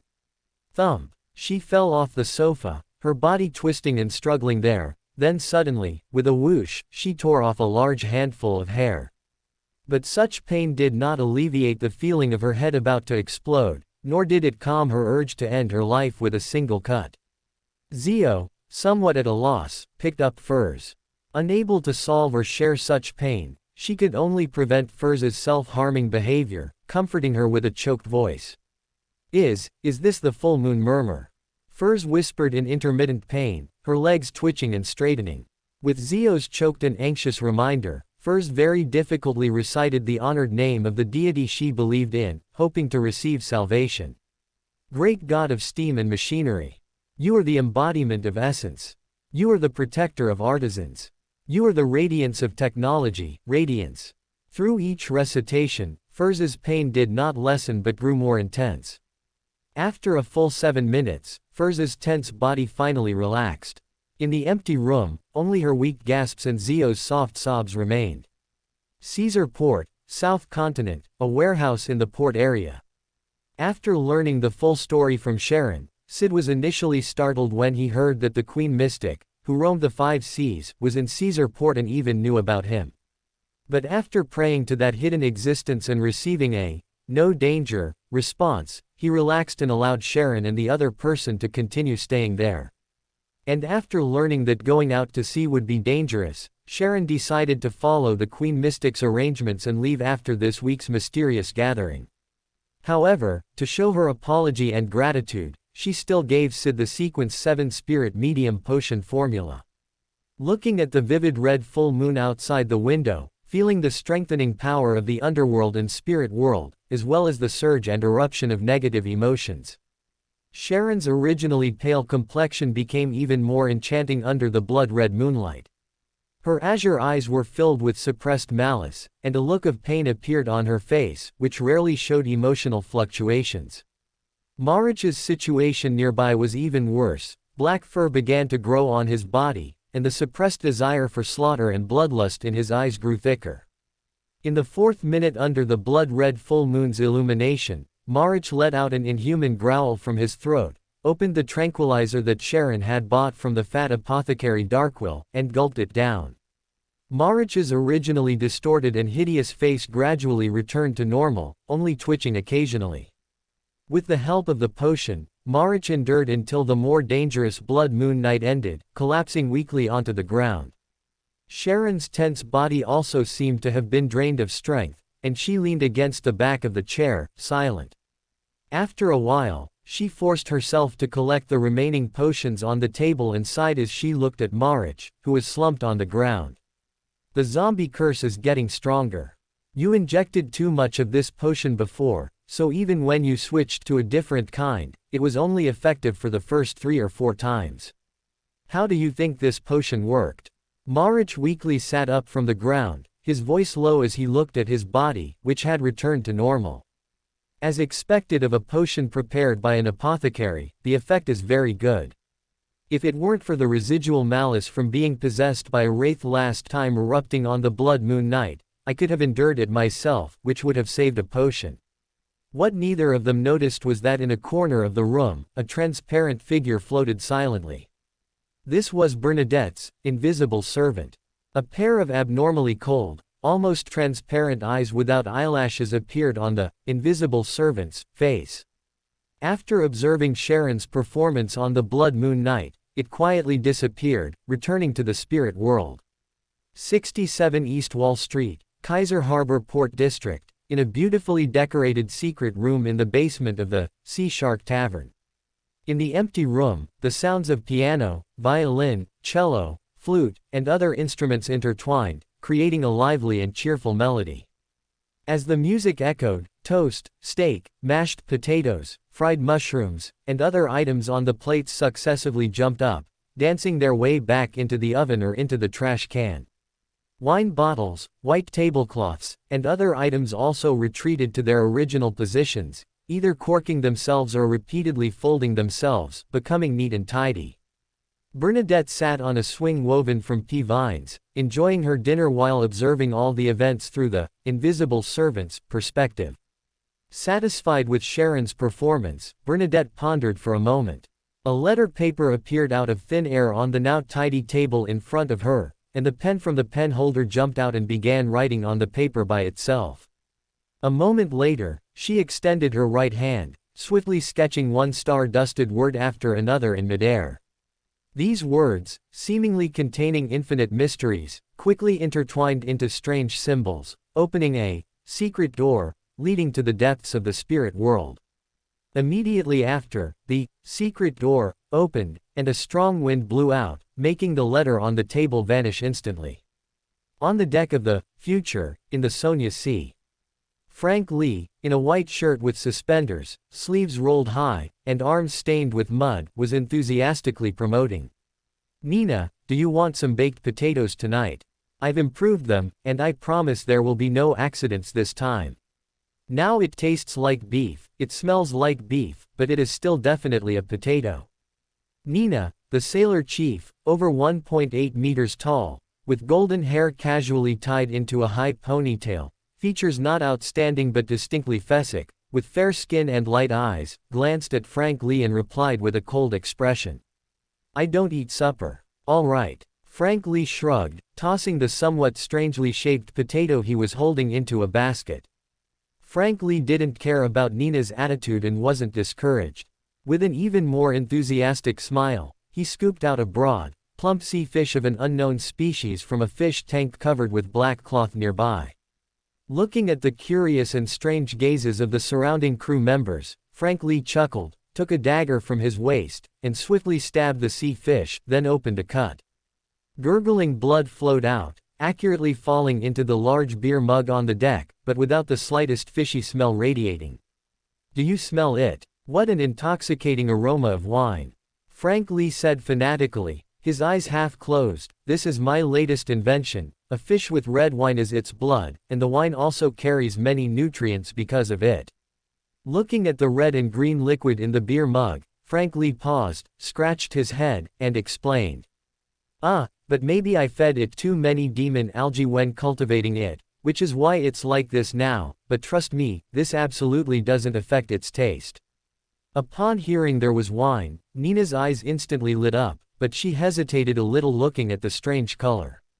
However, because she had been on a mission in the Raging Sea and had only just returned to the Sonia Sea, she hadn't had alcohol for a long time to avoid affecting the mission. Now, the desire for alcohol suppressed her wariness of Frank Lee. With Frank Lee's expectant and slightly encouraging gaze, Nina raised the glass and took a sip. The liquid went down her throat, and then Nina crushed the glass. With the surrounding crew members, I knew it, expressions, a large bump appeared on Frank Lee's head. Frank Lee grimaced, rubbing the large bump on his head, and looked regretfully at the liquid spilled on the deck. After a moment of thought, Frank Lee sucked on the strange sea fish still in his hand. A bit of red and green liquid flowed into his mouth, and Frank Lee choked. Then, completely disregarding the strange looks from those around him, he walked towards his room, one hand on the bump on his head and the other holding the strange sea fish, muttering to himself. It shouldn't be like this. Why does it taste like this? Could it be that my process of simulating winemaking inside the fish went wrong? Maybe I should try planting the fish in the dirt. The tall but pale, almost transparent skinned second mate of the future, bloodless, Heath Doyle, emerged from the shadows and came to the bow. He glanced at the already distant Frank Lee, then turned to Admiral of Stars, Katlia beside him, speaking in a low voice. Captain, I think you should discipline Frank properly. I feel like his mind is getting more and more abnormal lately. He paused for a moment and added, he even wanted my flesh and blood last time, saying he wanted to see if the Rose Bishop's flesh and blood could cultivate his fish. Katlia withdrew her gaze from the blood moon in the sky, turned to glance at Heath Doyle, and pondered for a moment before speaking. You gave it to him. Heath Doyle's face showed no change in expression, but his tone was much lower. Of course not. I even kicked him. But Captain, look at the things he's been making.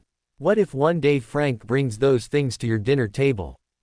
Katlia imagined that scene and immediately felt her stomach churn, so she spoke stiffly. Enough, I will discipline Frank.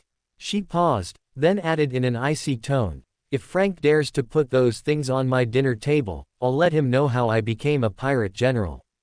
Suddenly, she felt a burst of inspiration and turned her head to look towards the brass sextant in the captain's cabin behind her. After making a promise, she comforted Heath Doyle. After the first mate left, Katlia quickly went to the captain's cabin and found a letter there that she hadn't noticed before. Katlia's previously tense face immediately broke into a smile. She reached out, picked up the letter, and eagerly unfolded it to read.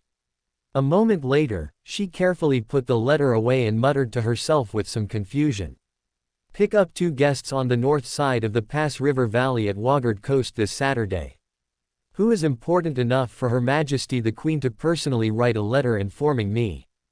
In an underground interrogation room in East Taker Manor, on the outskirts of Backland.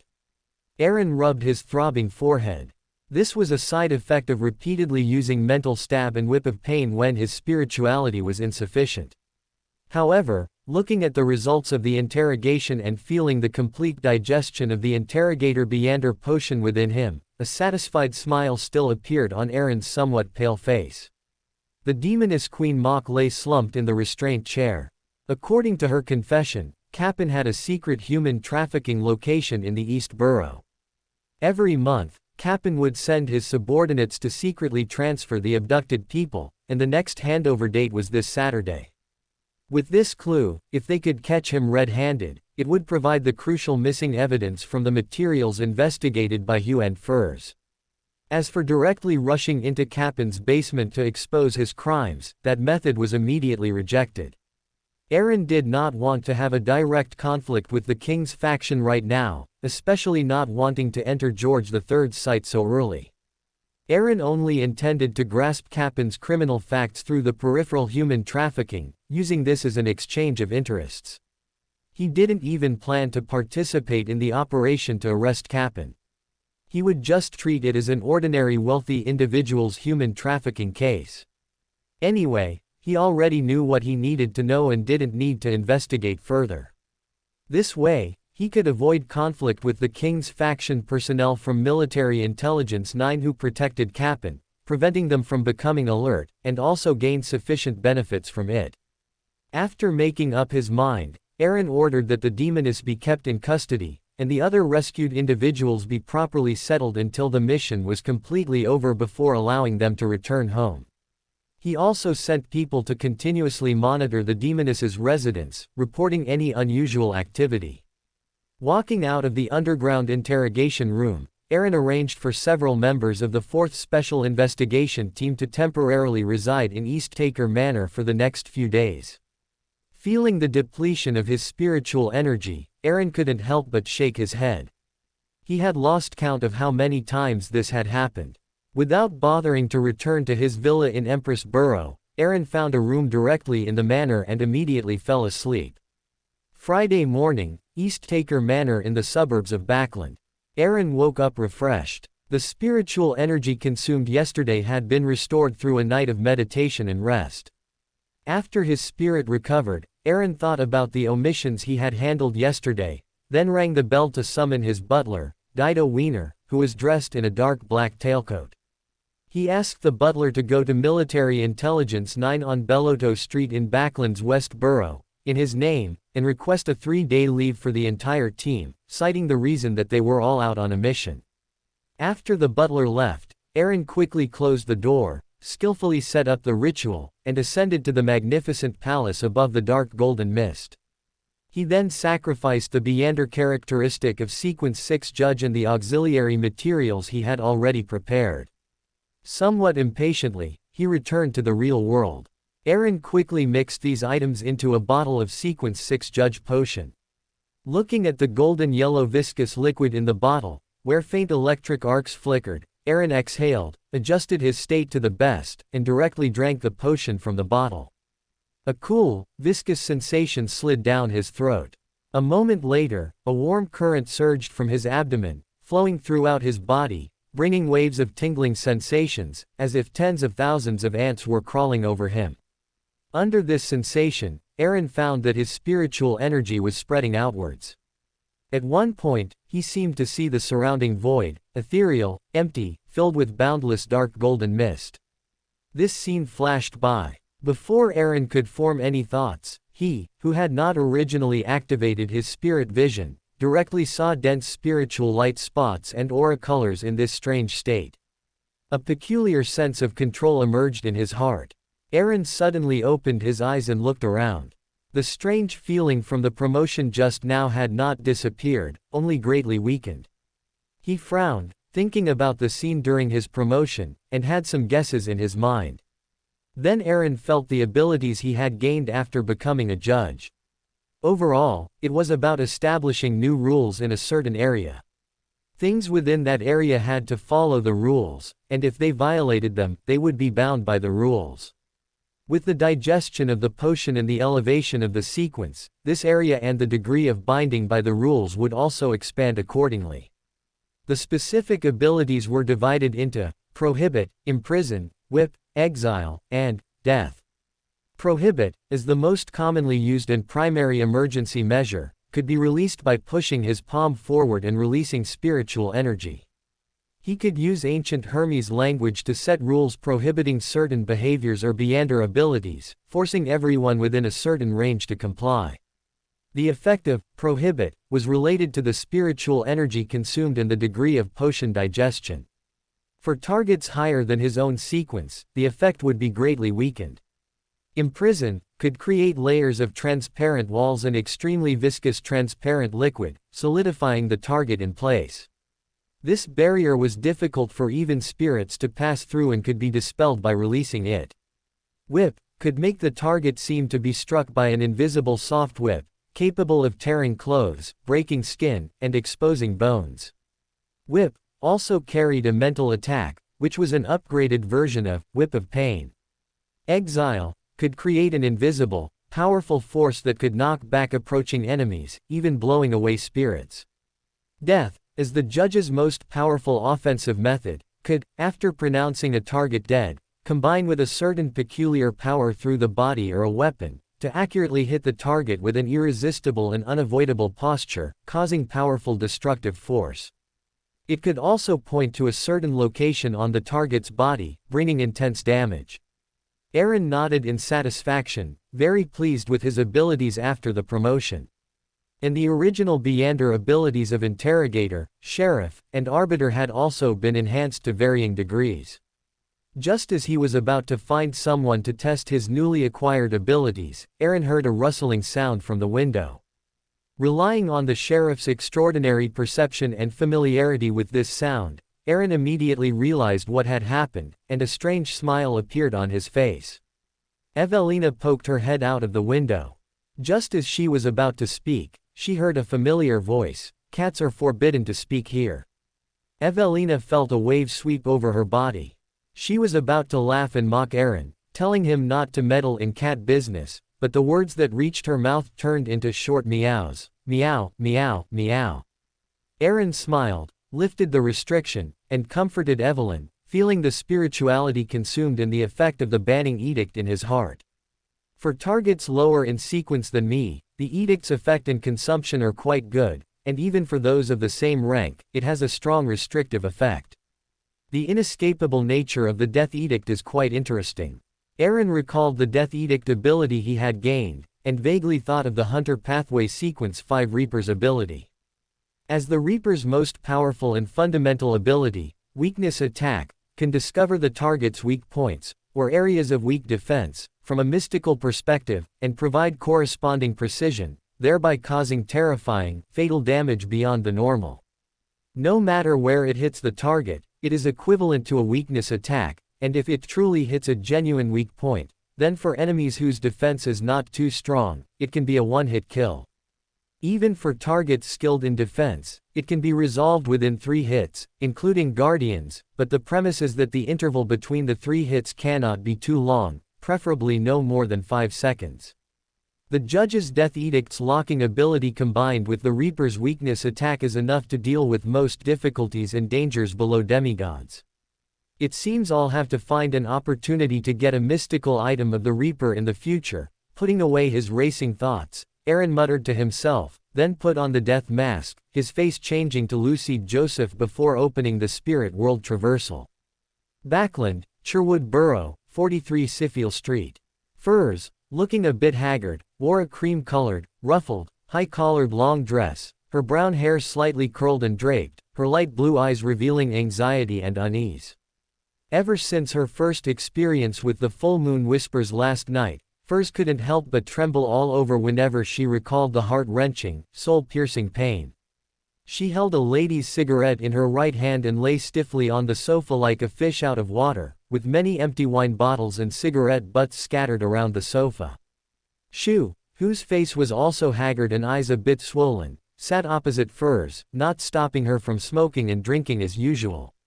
Seeing her friend's pain last night, Shu's heart was filled with guilt and self-reproach, a sentence constantly repeating in her mind.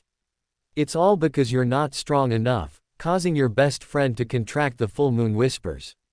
Suddenly, a knock on the door interrupted Shu's self-reproach, and also made Furs, who was slumped on the sofa, jolt, but then the two exchanged glances, both seeing surprise in each other's eyes. Shu hurriedly went to the door and opened it, indeed seeing Mr. Lucide, who maintained a cold expression. Shu hurriedly pulled Furs over and stammered. Last night, during the blood moon, Furs, she heard the full moon whispers. I am willing to give all my contributions to Furs, please tell us the method to dispel the full moon whispers. Aaron glanced at the two, who looked nervous and hopeful, walked into the room, casually closed the door, and then lightly coughed, slowly speaking. Captain's case is almost over. You two should not participate in the investigation of this matter recently. But the contributions you two made last time, even combined, are far from enough to exchange for the method to completely dispel the full moon whispers. Looking at Furs, who was a little disappointed and looked miserable, Aaron added. You don't have to worry too much. Yesterday was the blood moon night, which is an enhanced version of the full moon, so the full moon whispers were so strong. Normal full moon whispers usually only last 3 or 4 minutes, and they will all be less severe than yesterday. You are just starting to be affected, it won't be that serious. Saying that, Aaron took out 5 bottles of potion and 390 pounds in cash from his arms, placing them in front of Furs, whose complexion had improved greatly. This is your reward for this mission, a total of 400 pounds. And the potions are specially formulated by an apothecary, which can help alleviate the effects you experience during the full moon whispers, at 2 pounds per bottle. Upon hearing about the 400-pound bounty and receiving potions that could alleviate her pain, a smile finally appeared on Furs's face, but when she heard that a bottle of potion cost 2 pounds, she couldn't help but show a bitter expression, though she dared not bargain aloud. Aaron turned to look at Shu, who had visibly relaxed, and after a moment of thought, said, "You can choose between 2 rewards. One is to directly take 400 pounds in cash, and the other is to exchange for the Sequence 8 Arbiter's potion formula." Shu was somewhat excited at the news. Her father had not left behind subsequent potion formulas, and during her time in Backland, Shu had been searching for these formulas but had found nothing. Recalling her original intention for coming to Backland and the self-reproach of being unable to protect her friend, Shu unhesitatingly chose the latter option. Aaron nodded, found a piece of paper on the table, picked up a pen, and began to write, then showed the paper to Shu. Sequence 8 Sheriff. Main ingredients: a pair of fear demon worm eyes, the right paw of a silver-white battle bear. Auxiliary ingredients: 3 drops of golden mandrake juice, 10 milliliters of hallucination grass essential oil. After confirming that Shu had memorized the potion formula, Aaron put away the paper with the formula written on it, declined their farewells, and left the room alone. After activating Spirit World teleportation at a certain corner, Aaron returned to the East Taker family villa. Thinking of tonight's Chaos Council, and how last time, out of consideration for Bernadette, he had not pulled Sharon directly above the dark golden mist, but only transmitted an image, Aaron felt it was necessary to pull Sharon up for a meeting in advance. With this thought, Aaron quickly walked to the partition, skillfully set up the ritual, and as his consciousness sank, he passed through layers of dark golden mist and arrived at the throne of the magnificent temple. With a slight thought, he incorporated the Black Emperor card into his body. The boundless dark golden mist seemed to gather into waves, forming a strong wind. A majestic armor formed on Aaron's body, a paint-black crown appeared above his head, and a matching long cloak formed behind him. Lines imbued with divinity also emerged on the armor. Feeling the surging power within him, Aaron nodded in satisfaction, and remotely tapped the prayer light point corresponding to Sharon. That cluster of prayer light immediately burst open, and the light flowed like water. Aaron's spirituality surged forth, pouring into the dark golden light flowing like water, and he quite easily established a mysterious and stable connection. Caesar Port, South Continent, in a dim room, candlelight flickered. Sharon, dressed in an intricate and elegant black Gothic court gown and wearing a small black soft hat, was carefully reading an ancient book bound with thick parchment. The book's hard cover was deep black, with 2 lines of Hermes language written in crimson on it. Book of Secrets. Kalaman. Sharon had just turned the page when a dark golden light suddenly burst forth before her eyes. The light was like flowing water, instantly engulfing Sharon. When Sharon initially regained consciousness, she found herself standing in a magnificent temple supported by colossal stone pillars. At the deepest part of the temple was a throne with mysterious patterns carved into it, situated atop 9 stone steps. Upon the throne sat a blurred figure shrouded in a dense, dark golden mist. Below the stone steps, on either side of the temple, stood 9 high-backed stone chairs, each surrounded by a dark golden mist. Below these high-backed chairs, 49 peculiar stone chairs were strangely arranged, collectively exuding a feeling of majesty, mystery, order, and chaos intermingled. Beyond this, the surroundings were void, ethereal, and empty, while the bottom was permeated by boundless dark golden mist and numerous unreal crimson light spots. Sharon's pupils contracted. Remembering the scene she had witnessed during her previous prayer, she gazed at the figure seated high on the throne with some speculation. Could this be the hidden existence indicated by that honored name? Sharon suddenly recalled the records about hidden existences in the Book of Secrets, and her teacher's instructions, and quickly lowered her head. Erin watched Sharon, who had lowered her head, with a relaxed and leisurely posture, and asked indifferently, "Why do you pray to me?" Sharon suppressed her emotions and slowly spoke. "I am from the temperance faction of the Rose School of Thought. I hope you can save my teacher, Renee Tinacare." Erin maintained his persona, and his majestic voice resounded again. "Why should I help you?" Sharon was silent for a long time. After repeated deliberation and consideration, she crossed her arms over her chest, bowed slightly, and said, "What can I do for you?" Erin chuckled softly, and said in an unconcerned tone, "I like equal exchange. You can get what you want from me, and from others similar to you, with everything you can acquire. Note, the value must be equivalent. As you wish." After Sharon bowed again, she asked cautiously, "Does the honored name provided by Sid Watson belong to you?"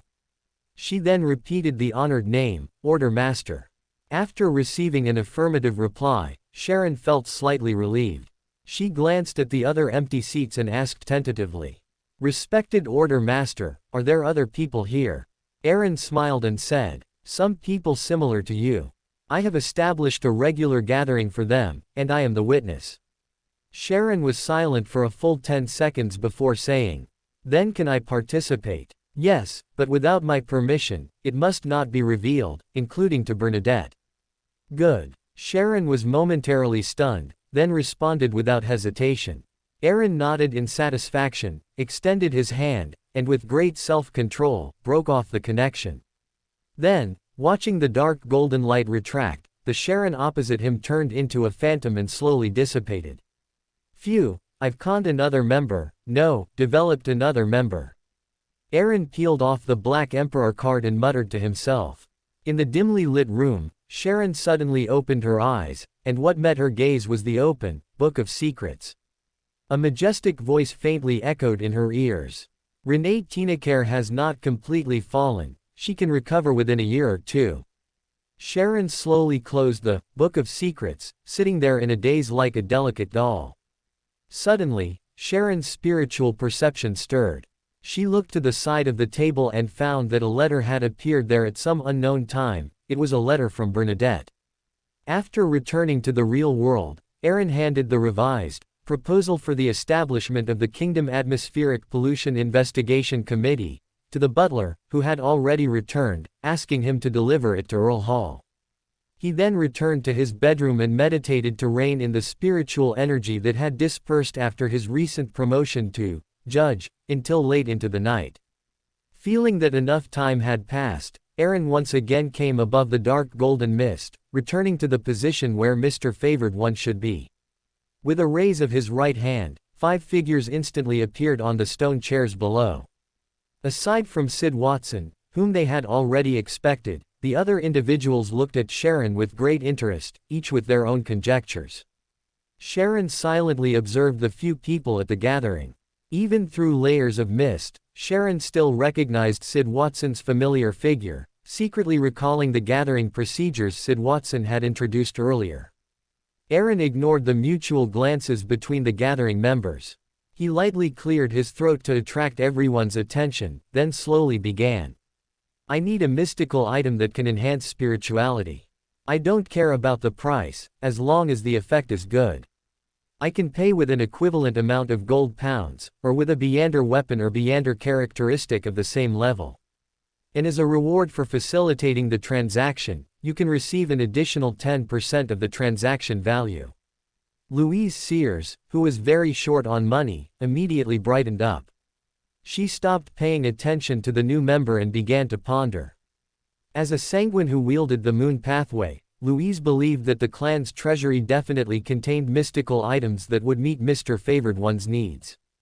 Fearing that someone else would get ahead of her, Louise immediately stood up and accepted the commission, making Feilun Edis secretly regretful that he was a step too late. Feilun had originally wanted to ask if the captain's collection contained any suitable items, which would be a good way to earn some money. Witnessing a commissioned transaction, Sharon thought for a moment and said, "I have a Sequence 5 Beyonder characteristic, but for some reason, I have turned it into a sealed artifact with extremely terrifying negative effects. I wonder what kind of price I would have to pay to ask someone to help me shatter this sealed artifact. A sequence 5 Beander characteristic. But why shatter it? Aside from Louise, who was backed by the Sanguine, the other members of the gathering, after being surprised by the new member's strength, were somewhat perplexed by her request. Sharon, who had expected the hidden existence to answer personally, suddenly heard Mr. Favored One's voice. 1,000 pounds. Transfer that sealed artifact to me through my lord's sacrifice and grant door. Within a week, I will return a sequence 5 Beander characteristic to you. Sharon paused, somewhat surprised, but still nodded, bowed, and quietly thanked him. She then realized that her and Marich's savings were not enough to pay the 1,000 pounds. However, sensing the considerable doubt in the eyes of the surrounding gathering members, Sharon's heart stirred, and she spoke again. I possess a great deal of knowledge and mysticism, such as Kalaman the Shaman King's Book of Secrets. You can borrow it for a week for 200 pounds. To help the members understand, Sharon added, Shaman King can refer to a high sequence profession, or it can represent an outstanding individual who controls powers in domains such as darkness, moon, or strangeness, a strong person who surpasses their peers. Kalaman is both the latter and the former. This idea of selling knowledge immediately enlightened Louise, who was short on money, making her wonder why she hadn't thought of it before. At the same time, being more sensitive to the term Shaman King, she was also greatly interested in it, but unfortunately, she didn't have much extra money. Checkwald and Farron Edis, one from the God of Knowledge and Wisdom Church and the other constantly taught by Edwina Edwards, both clearly understood the significance of high-sequence powerhouses. Only Sid Watson looked bewildered and asked, what's roughly in Kalaman the Shaman King's Book of Secrets? Sharon's azure eyes turned to Sid Watson, and she gave a detailed explanation without being perfunctory. Kalaman the Shaman King's Book of Secrets includes knowledge of mysticism, rituals, alchemy, astrology, symbolism, and natural interaction methods. Even ordinary people, if they obtain it, can become experts in the field of mysticism, and even without consuming a potion, they can accomplish a small number of extraordinary feats by relying on their natural spirituality.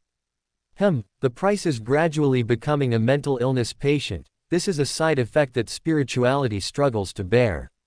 So, before becoming a mid-sequence, you must control your viewing time and not be careless to avoid leaving behind side effects. Listening to Sharon's explanation, Sid's eyes grew brighter and brighter. As a local noble, he was not short of money, at least not these 200 pounds. Instead, due to the way he joined the numinous episcopate, his understanding of mysticism was shallow, and he had not received systematic training.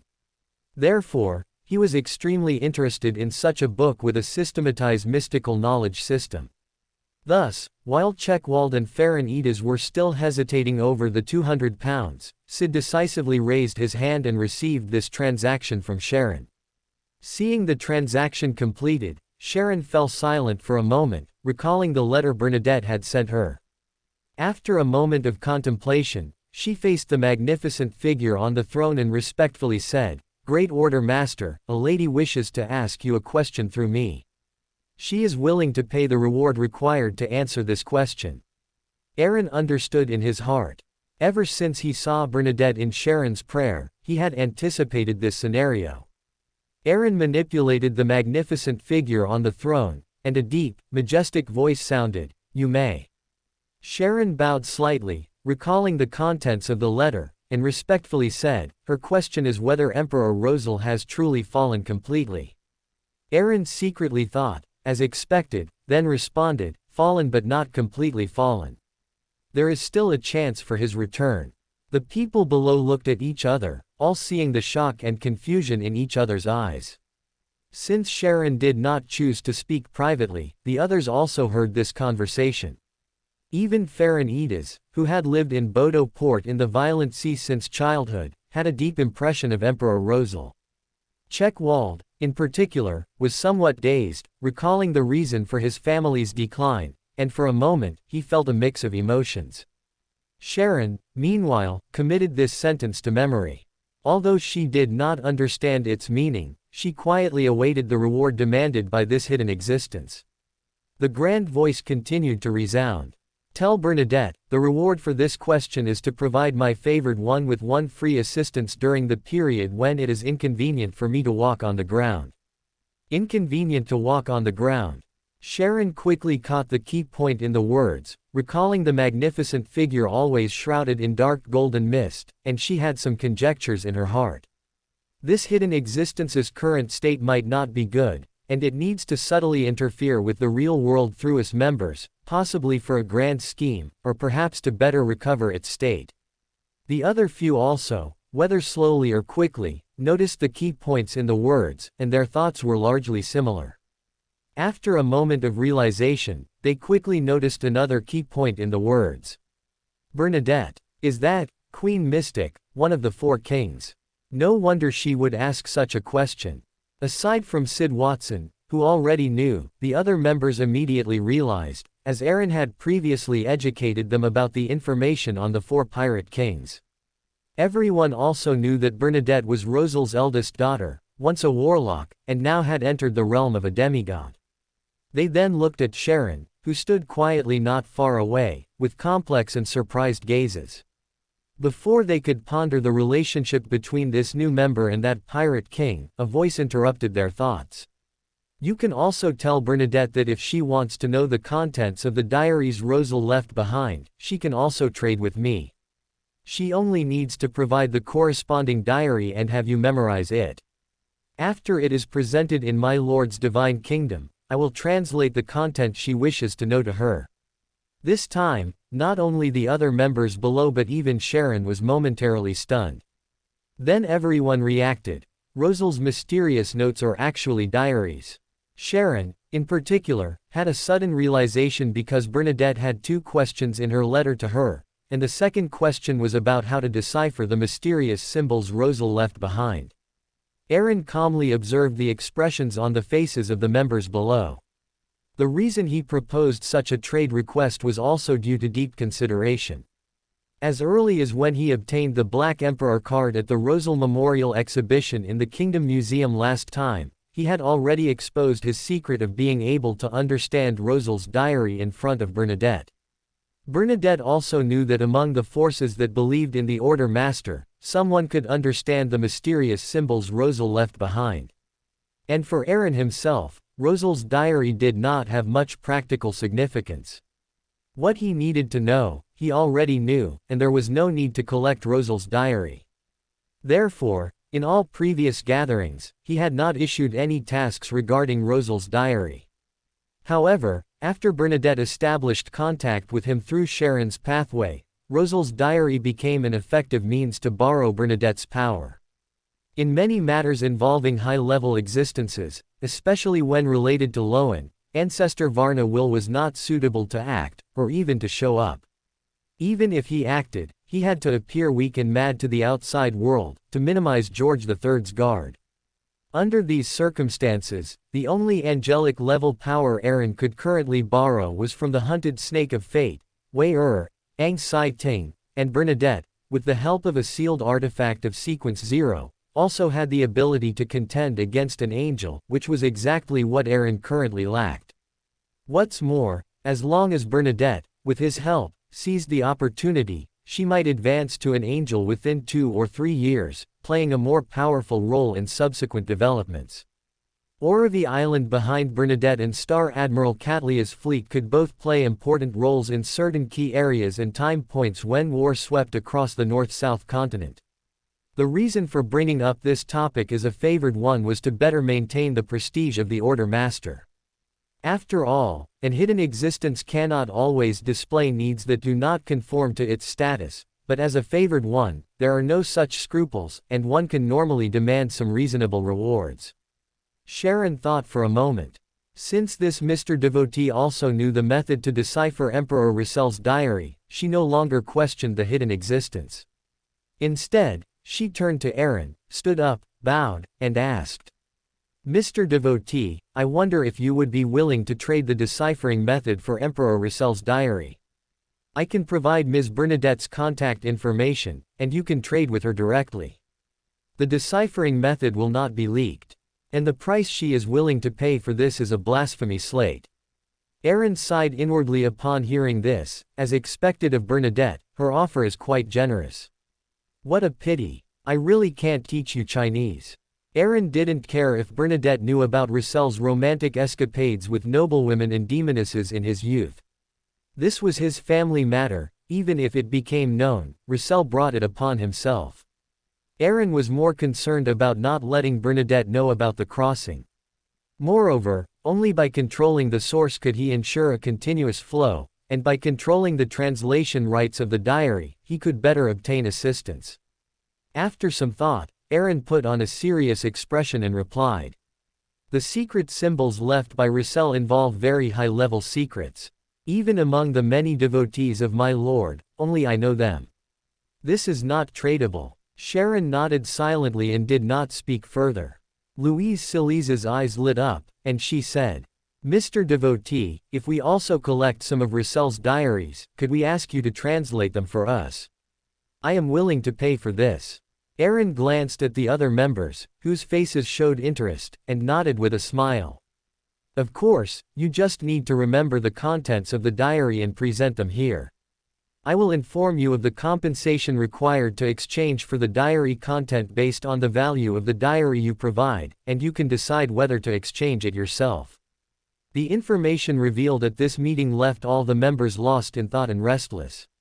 No one spoke during the original discussion session. Seeing this, Aaron smiled and manipulated the phantom on the throne to end the chaos assembly. As the dark golden light dissipated, Sharon quickly regained consciousness, sitting in her chair, recalling and organizing the information she had obtained from the meeting. A moment later, Sharon began writing on a blank sheet of paper. Folding the letter, Sharon found a candle in a drawer and began the summoning ritual. After simply completing the preliminary steps, she placed the letter on the altar, stepped back 2 paces, and softly chanted in ancient Hermes. I, in my name, summon. Invisible beings roaming the upper realms, strange spirits friendly to humans, the exclusive messenger of Bernadette Gustave. As soon as her voice fell, Sharon's spirituality suddenly stirred, and she instinctively activated her spirit vision. But she saw nothing. Then, Sharon discovered that the letter originally placed on the altar was gone. Queen Mystic's messenger is very special. Sharon was stunned for a second, then sighed inwardly, and stared blankly at the flickering candlelight. 67 East Wall Street, Pritzker Harbor, in the basement of the Sea Shark Tavern, a beautifully decorated secret room. In the empty room, Bernadette sat on a swing woven from pea vines, silently watching the clock nearby. Suddenly, Bernadette's spirituality stirred, and she looked in one direction. Strange symbols appeared out of thin air, rapidly intertwining to form a secret door that seemed to lead deep into the spirit world. Immediately after, the secret door opened, and a strong wind blew out, transforming into a man with a human upper body and a swirling air lower body, wrapped in white cloth. He held a letter in his hand. Bernadette's expression subtly changed, and she took the letter with a slight eagerness, staring at it for a long time without a word. Saturday, Empress Borough, Backland, the luxurious villa of Count Hall. In the first-floor reception room, Aaron sat opposite Count Hall, both holding a copy of the proposal for the establishment of a Kingdom Air Pollution Investigation Committee. Yesterday, Aaron had his butler deliver a revised proposal to Count Hall. Upon returning, the butler conveyed Count Hall's wish to invite Aaron as a guest on Saturday for an in-person discussion. After a fierce discussion and exchange of interests, Aaron and Count Hall, or more accurately, the new party, reached a consensus on this proposal. At the top of the stairs on the second floor, Audrey wore 2 dangling earrings with small, delicate pendants inlaid with high-quality emeralds, which perfectly complemented her emerald green eyes. Around her fair, delicate neck was the chain of emeralds Aaron had given her. She wore a cream-colored, cinched waist-long dress, simple yet beautiful, tailored elegantly and gracefully, fully showcasing a maiden's vivacity. Finally, someone can properly manage Backland's terrible weather. Aaron did so well. Father is also great. She listened sideways to the discussion in the reception room, praising them in her heart, her pure, emerald green eyes revealing deep interest. The golden retriever Susie sat squatting beside Audrey, silently cooperating with her. Aaron picked up the proposal for the establishment of a Kingdom Air Pollution Investigation Committee, which had many revisions and corrections, stood up, and shook hands with the smiling Count Hall. The corner of his eye had already glanced towards a certain spot on the second floor. His keen spirituality had noticed Audrey as soon as she came down. Audrey's gaze met Aaron's, and her cheeks flushed slightly, like a little girl caught doing something wrong by an adult. She quickly returned to her room with Susie.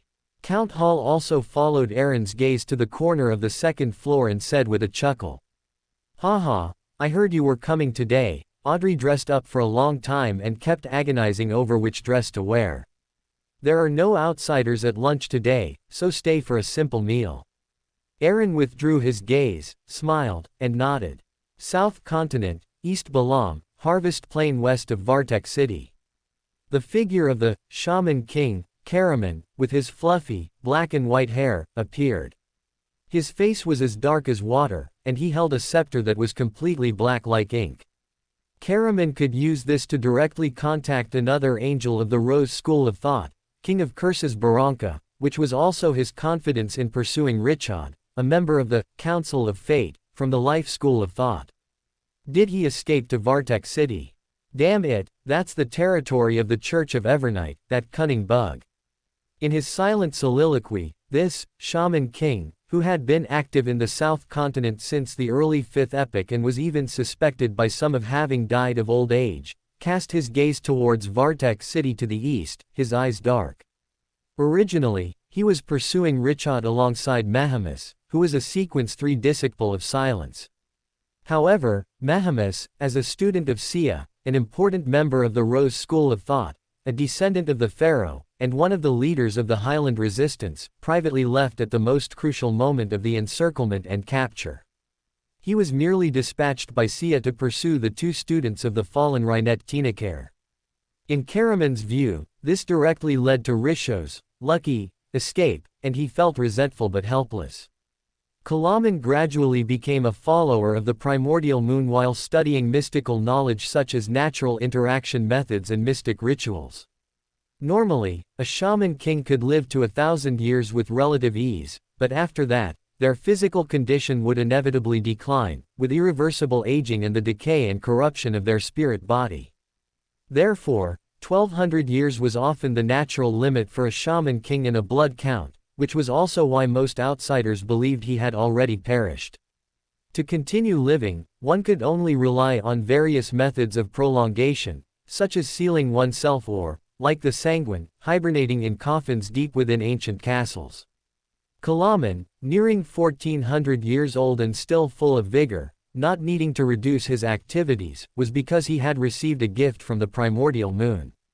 This was also why he had disappeared for so many years. Later, he received revelations from the primordial moon and joined the Rose School of Thought. In this regard, Kalaman had always been somewhat confused. He sometimes believed that the mother tree of desire and the primordial moon were one, different aspects of the same great existence. Yet at other times, he felt that the mother tree of desire and the primordial moon were not only completely different but even had deep conflicts between them. This confused perception led to these later followers of the primordial moon who joined the Rose School of Thought never receiving sufficient attention. Apart from being gifted some items, they were all assigned to non-critical positions. Therefore, Mahamis, as a true direct descendant of the Rose School of Thought and a Sequence 3 disciple of silence, was someone he absolutely could not afford to offend. In this operation to apprehend important members of the Life School of Thought had failed. Kalaman seemed to already foresee the punishment he was about to receive. Kalaman felt stifled and angry, his malice surging, and the black staff in his hand flickered with a faint light, as if streams of ink-black liquid wanted to gush out. He cast a gloomy gaze at Vartek City to the east, but after a moment, reason prevailed, and after looking around, his figure collapsed into a mass of black smoke and disappeared. Deep within the Black Knight Church in Vartek City, a lady with beautiful dark hair and a delicate face suddenly turned her head to the west, a deep black flicker passing through her profound eyes, which contained countless stars. It was Elia, a senior deacon of the Nighthawks and the Eye of the Goddess. As one of the 13 archbishops of the Black Knight Goddess Church and the head of the East Byrant Diocese, her own strength had already reached sequence 3 horror bishop, and she had felt a fleeting surge of high-level malice from the west. Elia slightly raised her finger, and an invisible ripple spread out. A moment later, the figure of a man dressed in the robes of a Black Knight Church bishop appeared, standing respectfully with his hands at his sides. Inside a house near the city gate in Vertex City, Richard, with hair as white as snow, a face without obvious wrinkles, and a black blindfold covering his entire vision, sat cross-legged on the ground. Roy King stood beside him, his face showing worry as he looked at his scarred teacher. On the ground in front of him, there was a small ring box with the lid open, revealing a milky white 6-sided dice inside, with a red 6 facing up. It was the dice of probability, solidified from the uniqueness of the Wheel of Fortune, the highest grade sealed artifact within the life school of thought. It controls the probability of every event. At one point, it amplifies the probability of being unfavorable to the target to the extreme. At 2 points, it greatly increases the unfavorable probability, which does not mean 2 points are necessarily safer than 1 point, because once the probability becomes high, any unexpected event can occur. 3 points indicate a slight amplification of unfavorable probability, while 4 to 6 points are the opposite. As a sequence 4 misfortune mage of the monster pathway, Richard largely controlled his own luck and, relying on the large amount of luck accumulated through his self-control, simultaneously gave Mahams and Kalaman misfortune, making them relatively unlucky. Through various manipulations and arrangements, and finally using the methods left by Wei Ang Sai Ting, he temporarily and harmlessly used the dice of probability to roll the most fortunate 6 for himself, successfully sending away the most threatening sequence 3 disciple of silence, Mahams, in a dramatic fashion.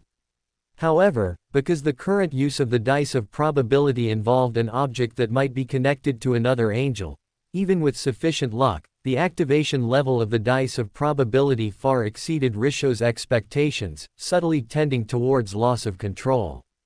Richard, wearing the black blindfold, lowered his head, seemingly gazing at the milky white 6-sided dice inside the ring box, which was faintly trembling. He sighed softly, took out a transparent bottle made of an unknown material and a silver white charm from his arms. Inside the bottle, a drop of silver blood floated, as if countless tiny, transcendent, illusory circular wheels were rotating, forming a long ribbon, with its ends almost touching. Richard opened the bottle, and the drop of silver blood flew out on its own, directly merging into the silver white charm next to it, and the originally dim charm instantly glowed. Richard, unaffected by vision, directly picked up the silver white charm and pressed it above the dice of probability, speaking in a low voice in ancient Hermes, "Restart." The silver white charm suddenly transformed into a ball of light, and one mercury-colored complex symbol after another jumped out from it, instantly forming a giant illusory scaleless snake. On the surface of this silver-white giant snake, dense patterns and symbols formed one interconnected rotating wheel after another, with different markings around each wheel. With a sweep of its crimson, cold eyes, the giant snake soared into the air, coiled its body, and bit its own tail.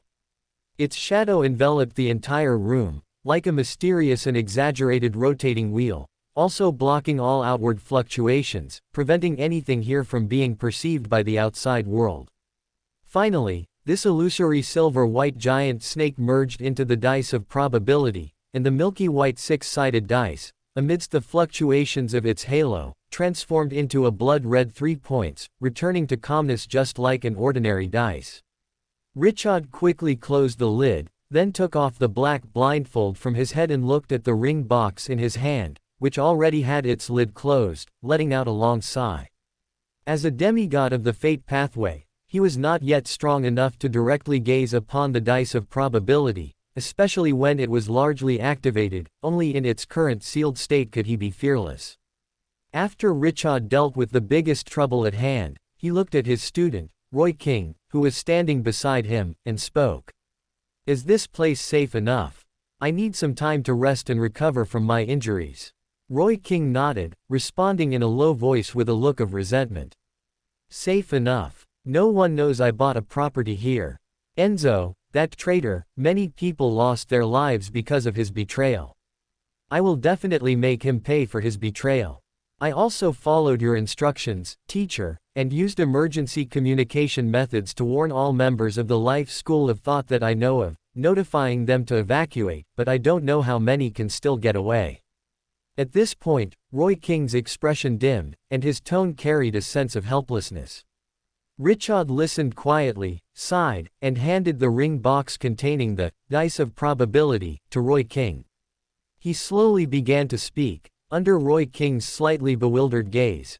The large amount of luck I had accumulated has been almost entirely consumed, and the risk of me continuing to keep the dice of probability is extremely high. We are unable to cope with the Rose School of Thought's pursuit and can only constantly flee. From now on, the dice of probability will be in your keeping. I will continue to attract the Rose School of Thought's attention. Remember, no matter what happens, ensuring its absolute safety is the most important thing. Richard pointed to the ring box clutched in Roy King's hand, thought for a moment, and added, if I am fortunate enough to escape the Rose School of Thought's pursuit, I will head to the Violent Sea and hide in the port city on Alavi Island, north of the Rosted Archipelago. You can hand it over to Kano, the bell ringer of the Saint Draco Church of the Church of Storms. He will lead you to me. He paused, at the latest, 2 years. If I haven't contacted you within 2 years, it means I have fallen, and you can then take the dice of probability directly to Backland. Roy King's expression was solemn as he looked at his teacher, who now wore a look of determination. He solemnly promised, I understand, teacher. I will protect it with my life. Empress Burrow, Backland, Earl Hall's luxurious villa, Audrey's room on the 2nd floor. After having lunch with Earl Hall, Erin was led by Audrey to her room. Erin skillfully found an excuse to send away the ever-present maid, Annie, leaving only the golden retriever, Susie. Audrey's eyes sparkled as she stared at Erin, listening to him explain the significance of establishing the Kingdom Atmospheric Pollution Investigation Committee, as she hadn't heard clearly when she was in the hallway earlier. After finishing that topic, Erin looked at the cheerful Audrey, remembered Wei Ang Sai Ting's previous prophecy, hesitated for a moment, and then slowly began to speak. Audrey, are you interested in psychology? Would you consider trying to become a psychiatrist after you come of age? Earl Hall and the Countess are both followers of the goddess, so they should support you in doing something like that. The Black Knight Goddess Church has always encouraged female adherents to work and pursue certain professions. In aristocratic circles, many young ladies and women have become literary critics, musicians, pianists, painters, and so on. A psychiatrist. Audrey was taken aback. She hadn't known much about this profession before, only occasionally hearing about it. Moreover, what she most wanted to become in her heart was a Beander, not an ordinary psychiatrist. Erin nodded, understanding what Audrey was thinking, and deliberately steered the conversation. There's a secret organization called the Psychology Alchemists, whose members believe that the mind possesses infinite power and infinite wonders. They found the ruins left by Hermes, one of humanity's earliest mystical masters and the creator of ancient Hermes, and discovered that Hermes was a mystical master in the field of the mind. Secret organization. Psychology Alchemists. Hermes. Audrey's interest was instantly piqued, her emerald eyes like the purest gems. Erin looked at the curious Audrey and added with a smile. They believe that the mind holds many secrets, each hidden in a very deep place and difficult to grasp. Exploring those secrets, even a slight mistake, can cause irreparable harm to oneself. They also believe that if one can understand the mysteries of the mind, on one hand, it can unearth the power hidden deep within consciousness, accomplishing many wondrous things, and on the other hand, it can influence or even control the minds of others. And to achieve these, studying psychology and becoming a psychiatrist is the most basic step, and the psychology alchemists control a Beander pathway in the field of the mind. Psychiatrist, psychology alchemists. Audrey silently repeated these two terms in her mind. As Earl Hall's youngest daughter, Audrey had some understanding of the Beyonder world. At the very least, she knew a few pathways that could lead to becoming a Beyonder. The simplest and most direct way was to join the goddess's church, or alternatively, apply to join Military Intelligence Department 9. These two pathways were also the simplest and most feasible methods Audrey knew of at the moment, but she was unwilling to pursue either, as she didn't want to lose her freedom. Exploring the mysteries of the mind, that's truly captivating, but as a secret organization, how does one become such a Beyonder? Audrey, who had been somewhat excited, instantly deflated, then turned her hopeful gaze towards Aaron, who was smiling beside her. Aaron understood Audrey's look and responded with a smile. I will help you find the potion formula for this pathway, but it might take a long time. You can add psychology courses to your regular studies. Mastering psychological knowledge in advance will be very beneficial for your future development. Audrey nodded heavily, carefully noting everything Aaron said. If she weren't a little embarrassed, she would have already started dancing in the room to express her current joyful mood. Caesar Port, South Continent. The sun set, and the afterglow of the setting sun cast its light upon the city. Sid Watson sat opposite Sharon, with his newly exchanged 200 LotM gold pounds on the table, and holding the Shaman King Kalaman's Book of Secrets in his hand, his face filled with excitement. Being so close to Sharon, he naturally chose not to trouble that hidden existence to open the door of sacrifice and grant, and instead directly found Sharon for a spot trade. After his excitement, Sid Watson looked at Sharon and Marich, who was standing by the door. Remembering how he had almost gotten a potion formula for free, he suddenly felt a bit embarrassed and expressed his gratitude to his two friends who were about to leave Caesar Port. Sharon did not speak, merely nodded slightly, while Marich stepped forward and gave Sid a hug. The two formally bid farewell. North of Pass River Valley, the desolate Vogard coast. A blood moon hung high, its red moonlight illuminating the barren coastline. A colorful bubble appeared out of thin air, shimmering with strange light under the moonlight. The bubble burst, revealing two figures, Sharon and Marich. Bernadette wore an Intis-style female shirt underneath, with an indigo-patterned captain's coat over it, cream-colored trousers, and knee-high boots. She wore a feathered tricorn hat, dressed like the leader of a pirate ship. Bernadette floated silently above Sharon and Marich, yet no one could detect her. This was Hades's cloak of invisibility, cast based on mystical reenactment, which allowed her to be invisible. Moreover, based on Bernadette's sequence, even the Eye of Secrets could not detect her unless it was at the demigod level. After Sharon and Marich waited for a while, a huge sailing ship slowly emerged on the distant sea. The sailing ship drew closer, its flag gradually becoming clear. The faint crimson moonlight allowed Sharon and Marich to see 10 white stars of the same size on it, encircling a pair of indifferent eyes without eyelashes. A lady in a black classical robe had appeared at the bow of the ship at some point, her clothes covered with various symbols and magical markings, like a powerful warlock from ancient legends.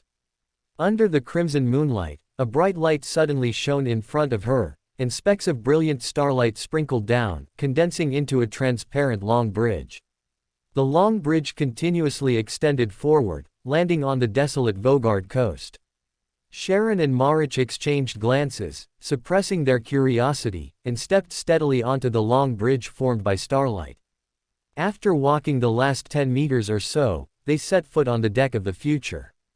Facing Star Admiral Katlia, whose eyes were deep black with purple, Sharon, wearing a small black soft hat, showed no nervousness. She and Marich bowed. Thank you very much for your help. As Sharon and Marich bowed, Katlia's purple eyes, with her simple black hair draped over her shoulders, seemed to turn into an abyss that could devour souls, making her inherent mysterious aura even more pronounced.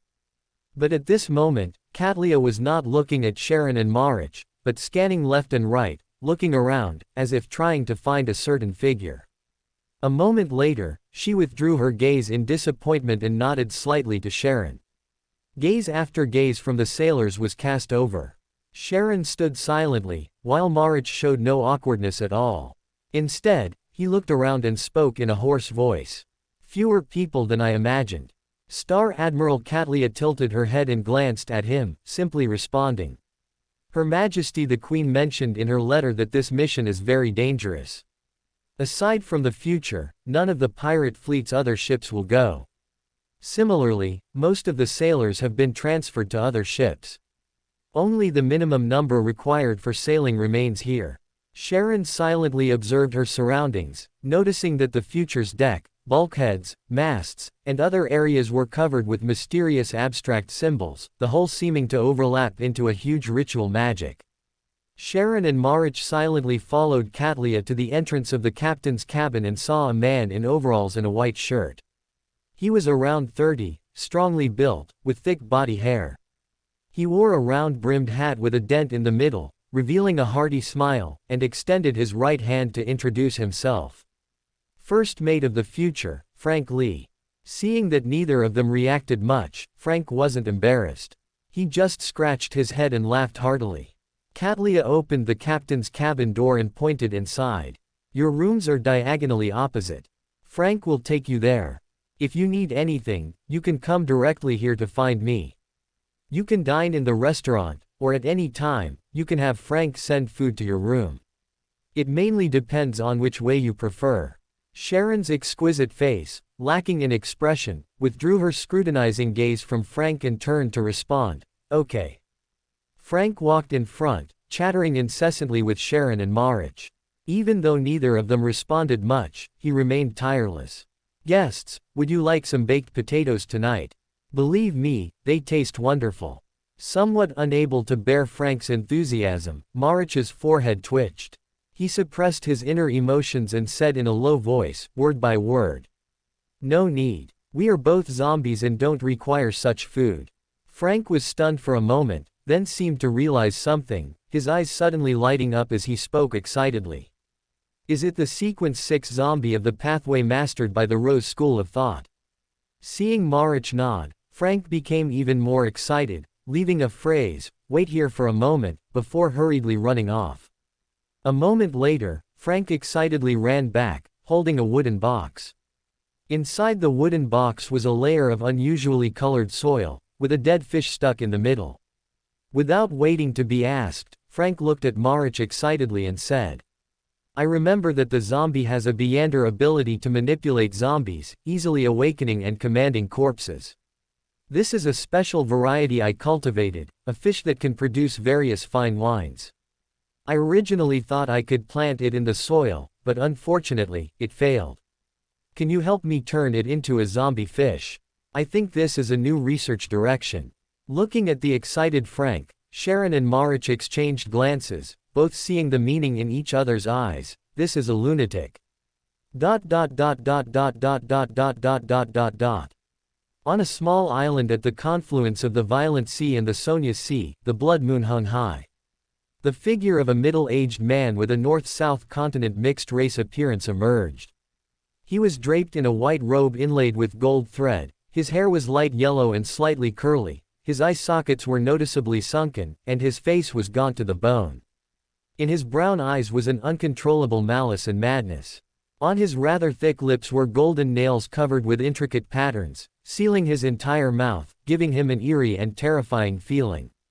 It was Mahams, an important member of the Rose School of Thought who had reached Sequence 3 Disciple of Silence, a descendant of a pharaoh, and one of the leaders of the Highland Resistance.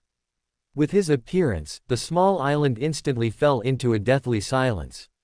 The creatures originally living on the island instantly had blood-red eyes, their bodies covered in cracks, and dark red blood flowed out in streams, becoming more and more numerous and obvious. In the end, tiny, hard black beetles even appeared inside. They quickly fell, revealing a head with empty eye sockets and hanging strips of flesh, with countless black beetles drilling in and out. All the creatures living on the island exploded, and muffled thuds sounded one after another, connecting together like a bloody symphony. Maham spread his arms, bathed in the crimson moonlight, and his lips, sealed by golden nails, also curved slightly, enjoying this beautiful symphony. Black beetles covered the sky and earth, turning into a black stream of light that rushed straight towards the sea area on the south side of the small island. Inside the future's cabin, Sharon was startled awake by a feeling of dread. She suddenly opened her eyes and, in just a few seconds, rushed onto the deck. Around Katlia, one star after another had already appeared, dense and dazzling. These stars cast down streaks of brilliant light, converging into a magnificent pillar of light, enveloping the surging black insect tide. Many black beetles were dissolved by the starlight, collapsing and dissipating, but even more continued their momentum, rushing directly towards the future. Katlia's deep black and purple eyes narrowed slightly, and she spoke in a low voice in ancient Hermes, "Starlight Cage." Immediately, the brilliant starlight swirling around her flew off one after another, descending around the future. The starlight instantly condensed, creating a giant transparent amber that enveloped the entire ship. The light gathered by the black insect swarm collided with the transparent amber that enveloped the future, and a teeth-grinding sound rang out. The transparent barrier shook but did not shatter. This was the Beyonder ability, Starlight Cage, of a Sequence 5 Constellations Master, which could completely encase a target, restricting it to its original position, and could also be used to protect oneself by changing the approach. Katlia just breathed a sigh of relief. With a moment to catch her breath, she immediately began to order the preparation for activating the huge ritual magic on the hull of the future, preparing to escape. The symbolic patterns and magical markings on the bulkheads, deck, and mast of the future lit up in distinct layers, like a vast, sparkling sea of stars on a moonless night. Suddenly, a sharp, malevolent laugh came from an unknown distance, enveloping the entire future. Ha ha ha ha, ha ha ha ha. The laughter echoed continuously, at times hoarse, at times chaotic, at times like a murmur, at times like singing, and it was still piercing even through the starlight cage. One after another, the sailors on the deck fell to the ground, desperately covering their ears, yet still twisting and struggling in pain. Some Beyonders began to grow fish scales on their bodies, while some sailors' faces twisted and suddenly turned into shaggy-haired goats, revealing human-like terror. Sharon was also affected, feeling her mind suddenly filled with all sorts of thoughts, good, bad, bright, and dark. They were extremely chaotic and, combined with the constantly changing laughter, created a swelling sensation as if her head was about to explode. These chaotic and jumbled thoughts directly interrupted Sharon's prayers and also interrupted Katlia's attempt to escape using the ritual magic Starlight Leap. Katlia groaned, a pained expression on her face. Sharon's delicate face, usually lacking in expression, subtly twisted, and suppressed malice continuously surged from her pupils. Barely visible flesh buds stirred beneath her skin. In the suburbs of Backland, at the East Tucker family's manor, a group of people was ready to depart, including members of the 4th Investigation Team and the East Tucker family's guard squad. Aaron stood at the front of the team, about to speak, when he suddenly heard an urgent prayer. The voice was wavering and unusually urgent, extremely recognizable. Aaron immediately recognized it as Sharon's prayer. Aaron pondered for a moment, abandoning the idea of personally participating in this capture. Looking at Solo bent beside him, he handed the capture mission to him. With a Sequence 5 mentor of disorder overseeing it, there should be no mistakes. After briefly explaining the mission, Aaron walked into the manor. After warning the servants not to disturb him, Aaron closed the door and skillfully set up a ritual to ascend above the dark gold mist. Passing through layers of dark gold mist, Aaron had just sat on the throne when Sharon's prayer abruptly stopped, as if forcibly interrupted. Aaron frowned slightly, but the generated prayer light did not immediately disappear. His spirituality probed, and Aaron saw the ship under attack. By comparing it with the wanted poster in his memory, Aaron quickly recognized it as Stars Almirante, Katlia's future.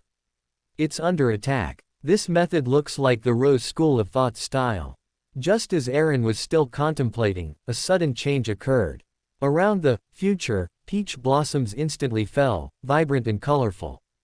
The sharp, malevolent laughter seemed to instantly move away, blocked by a luxuriant peach forest filled with blooming flowers, and cut off by the mountains at the end of the water source in the forest, only attempting to surge out from a small cave. Mystical reenactment created the source of peach blossoms. It could create a barrier isolated from the outside world, making it difficult to connect. Sharon, momentarily dazed, then recovered her senses and immediately continued her soft prayers. Katlia's gaze was somewhat fixed, completely ignoring her injuries, as she looked at the figure outside the barrier. Outside the barrier, Bernadette, wearing a black, old-fashioned soft hat, emerged, surrounded by clusters of pea vines that grew out of thin air. Her chestnut hair fell naturally, her eyebrows were long and straight, and her eyes seemed to condense a vast blue ocean. The black insect swarm that had surrounded the future was crushed by a thick pea vine, turning into black smoke and dissipating with wails. Ripples appeared in the void not far in front of Bernadette, and Mayhemus's figure emerged. His brown eyes, filled with malice and madness, swept over Bernadette. He raised his right hand and pulled at his mouth. The golden nails piercing his upper and lower lips simultaneously sprang off, no longer sealing his mouth. Mayhemus then opened his mouth. Aaron, through the special perspective of the spiritual light spot, heard no sound, but saw masses of shadows flying out of Mayhemus's mouth, seemingly wanting to surge towards Bernadette. The huge pea vines that had been hanging down suddenly twisted as if melting. In just a blink of an eye, they turned into sheep with dull eyes and messy fur. This was the transformation curse of a sequence 3 disciple of silence, which could turn a target into another creature, and after transformation, they would temporarily lose most of their traits and Beyonder abilities for a certain period. However, that invisible transformation curse fell upon Bernadette, but only twisted her shadow, failing to harm the clairvoyant. At this moment, Bernadette was like the Emperor's new clothes, something that simply did not exist, so naturally, she would not be harmed. The next second, Bernadette, wearing a black, old-fashioned soft hat, suddenly became transparent and turned into a pile of foam. These foams quickly dispersed, surging towards Mayhemus. Seeing that the attack was fruitless, Mayhemus decisively took out a scepter from his pregnant, its surface covered with dark patterns and its tip dark blue, almost black. The scepter exuded a tyrannical, evil aura. This was the Rose School of Thought's Grade 1 sealed artifact, the Scepter of Calamity. This was a powerful weapon temporarily granted to him by another angel of the Rose School of Thought, King of Curses Baranka. It was originally intended to prevent the counselor from the Life School of Thought from escaping by sea, as the prisoner pathway's strength at sea was far inferior to the sailor pathways. The gem at the top of the scepter lit up. Violent wind collided with the air, creating an explosive sound, and a terrifying hurricane, visible to the naked eye, appeared, swirling and intertwining. The air currents rapidly spun in circles, and an unrestrained tornado suddenly rose from the ground, instantly tearing apart the foam that Bernadette had turned into. Its momentum unabated, it headed straight for the future, which was within the source of peach blossoms. Aaron raised his hand to summon the Black Emperor card and integrate it into his body. After advancing to Sequence 6 Judge, he clearly felt that he could mobilize more power from the Nation of Disorder. As the dark gold mist continuously merged into his body, the golden patterns symbolizing divinity on his body shimmered slightly. Aaron retrieved the Scepter of Sun Chasing from the pile of sundries and poured his spirituality into it frantically. The Scepter of Sun Chasing accumulated brilliant light, condensing into a spear that was pure to the extreme, blazing white to the extreme, seemingly composed of pure sunlight. Aaron observed the battlefield, choosing the opportune moment to strike. Whether to answer Sharon's prayer or to display his strength before Bernadette, this was an excellent chance. The Sun Pathway's most core and fundamental purification ability is extremely restrictive against powers in the domains of corruption, defilement, erosion, darkness, evil, and disease, especially against specters, corrupted beings, and defiled entities. Therefore, for Aaron, the ability of the Scepter of the Scorching Sun would be most effective and apparent against Mahams of the Rose School of Thought's Indulgence faction. Looking at the terrifying tornado and accompanying tsunami in the prayer scene, Aaron then looked at the Scepter of Disaster, its surface covered in dark patterns and its tip deep blue, almost black, guessing it might be a remnant from a sequence 4 cataclysmic enterer. The spear of no darkness at the tip of the scepter of the scorching sun grew even more radiant.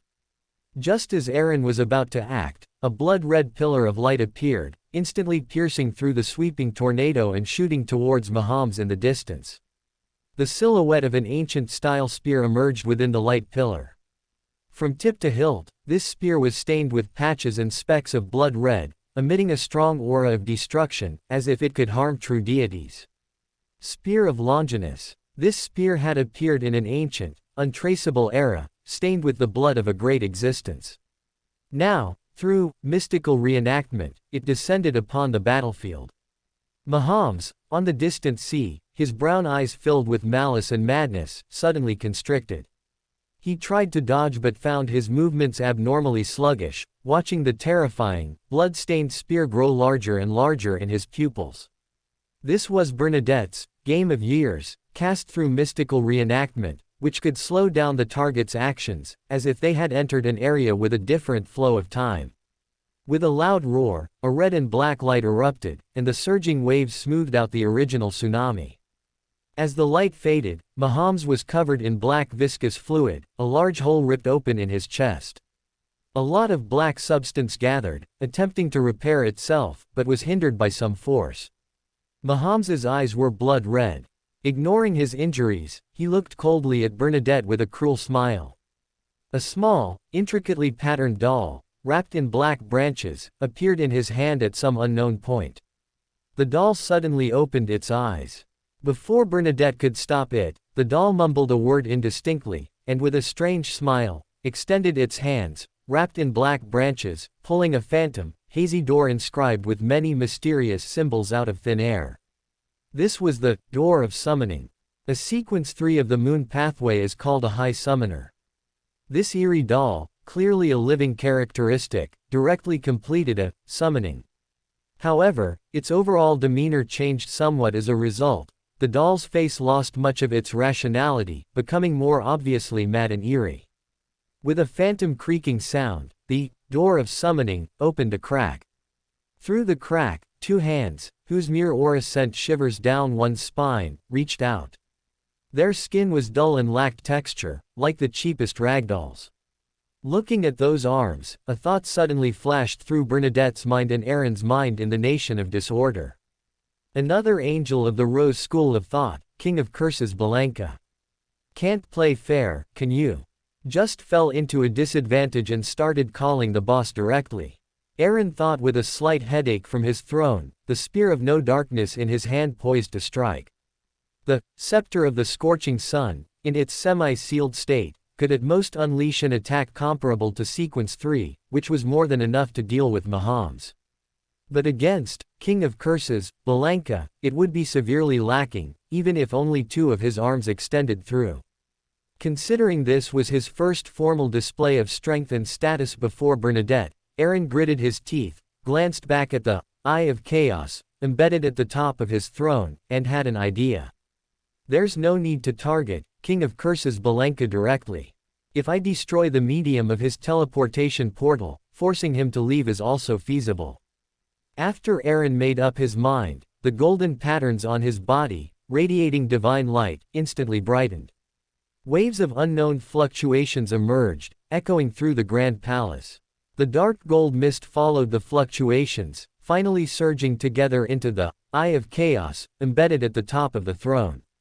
A pillar of light shot from the Eye of Chaos, directly to the spear of no darkness at the tip of the scepter of the scorching sun. The light, instead of growing more radiant, gradually became contained, like a volcano before eruption, emitting waves of alarming fluctuations that stirred the surrounding dark gold mist. Outside, Bernadette slightly raised a finger, and a curtain of light appeared, shielding the vision of those inside the future, preventing them from seeing things they shouldn't and thus becoming contaminated. Immediately, her mythical creature form manifested, condensing pure white, ethereal feathers. As her wings fluttered, 2 more spears of Longinus shot out, only to be directly shattered by the arms that looked like the cheapest ragdolls. At the same time, a chilling wind suddenly swept across the sea, forcefully pulling at Bernadette's spirit body and preventing her from maintaining her unseen state and possession. Bernadette's consciousness wavered for a moment, and her mythical creature state automatically dissolved. An eye-like pattern, seemingly capable of peering into the secrets of fate, appeared on her forehead, stabilizing her spirit body and clearing her consciousness. Bernadette's pupils constricted slightly. She was about to summon her messenger to retrieve her Grade 0 sealed artifact but suddenly turned to look behind her. The future, enveloped by the source of peach blossoms, was torn apart from within by an immense force. Everyone present, including Sharon, Katlia, and Frank, who hadn't fainted on the future, seemed to see a vision. Inside a magnificent grand hall surrounded by boundless dark gold mist, a towering figure, obscured by gray mist, sat on the deepest throne, looking down upon them. To the side of the throne, a blurry figure covered in golden patterns and with 12 pairs of wings on its back slowly rose, and a golden spear in its hand was thrown. That golden spear seemed to emerge from an unknown void, continuously absorbing light along its path, bringing extreme darkness. As it neared the door of summoning, the spear of no darkness suddenly erupted, blooming with light so pure and incandescent, seemingly composed of pure sunlight, like a scorching midday sun. The pure light enveloped the hands and the door, also covering Mahams and the eerie doll, melting away all evil, corruption, gloom, defilement, and undead aura. Accompanied by a soul-shaking roar, the blood moon in the sky suddenly brightened, unexpectedly turning into a full moon. Aaron covered his forehead, which stung from excessive spiritual depletion, and stared intently at the center of the brilliant light. The scepter of disaster, its surface covered in dark patterns and its tip deep blue, almost black, along with Maham's left arm, was struck flying into the distance. The strange expression on the face of the small puppet, which was entangled in black branches, vanished, replaced by panic and fear, and its raised right hand had already been broken off and disappeared. The door of summoning, which had been clearly visible, silently melted away in the full burst of sun's radiance, on the verge of shattering into pieces. Just then, the miserable-looking Machams let out a roar, no longer bothering with the flying scepter of calamity, and his left arm, his flesh and blood strangely blurred, filling into the door of summoning that was about to melt away. The two somewhat blurry arms that had been there previously reappeared, but they were covered in scorched marks. One hand blocked the brilliant light, while the other instantly grabbed Macham's. Then, both hands immediately vanished into the shattering door of summoning. Aaron breathed a sigh of relief, manipulating the pure light that had not yet dispersed to sweep back the flying scepter of calamity, Macham's left arm, and the strange puppet's right hand. The pure golden light transformed into golden patterns, adhering to the three items. Moments later, they became three golden cocoons of light, which, guided by an unseen force, landed beside Sharon. "Sacrifice them to my lord before the next Chaos Council." A strange, unfamiliar male voice sounded beside Sharon's ear. She instantly recalled the blurry figure with 12 pairs of wings on its back that she had just seen, feeling both shocked and that it was only natural. Bernadette, still suspended in midair, glanced at the pure light still erupting nearby, like a miniature sun, then at Sharon and the three golden cocoons at her feet. Her eyes flickered, but she said nothing. Katlia also withdrew her gaze from Bernadette, looking at Sharon with an unreadable expression. Frank rubbed his throbbing head. Just as he was about to say something, his vision suddenly went dark. In a daze, he seemed to see boundless dark golden mist, and a pattern appeared and then vanished on his wrist.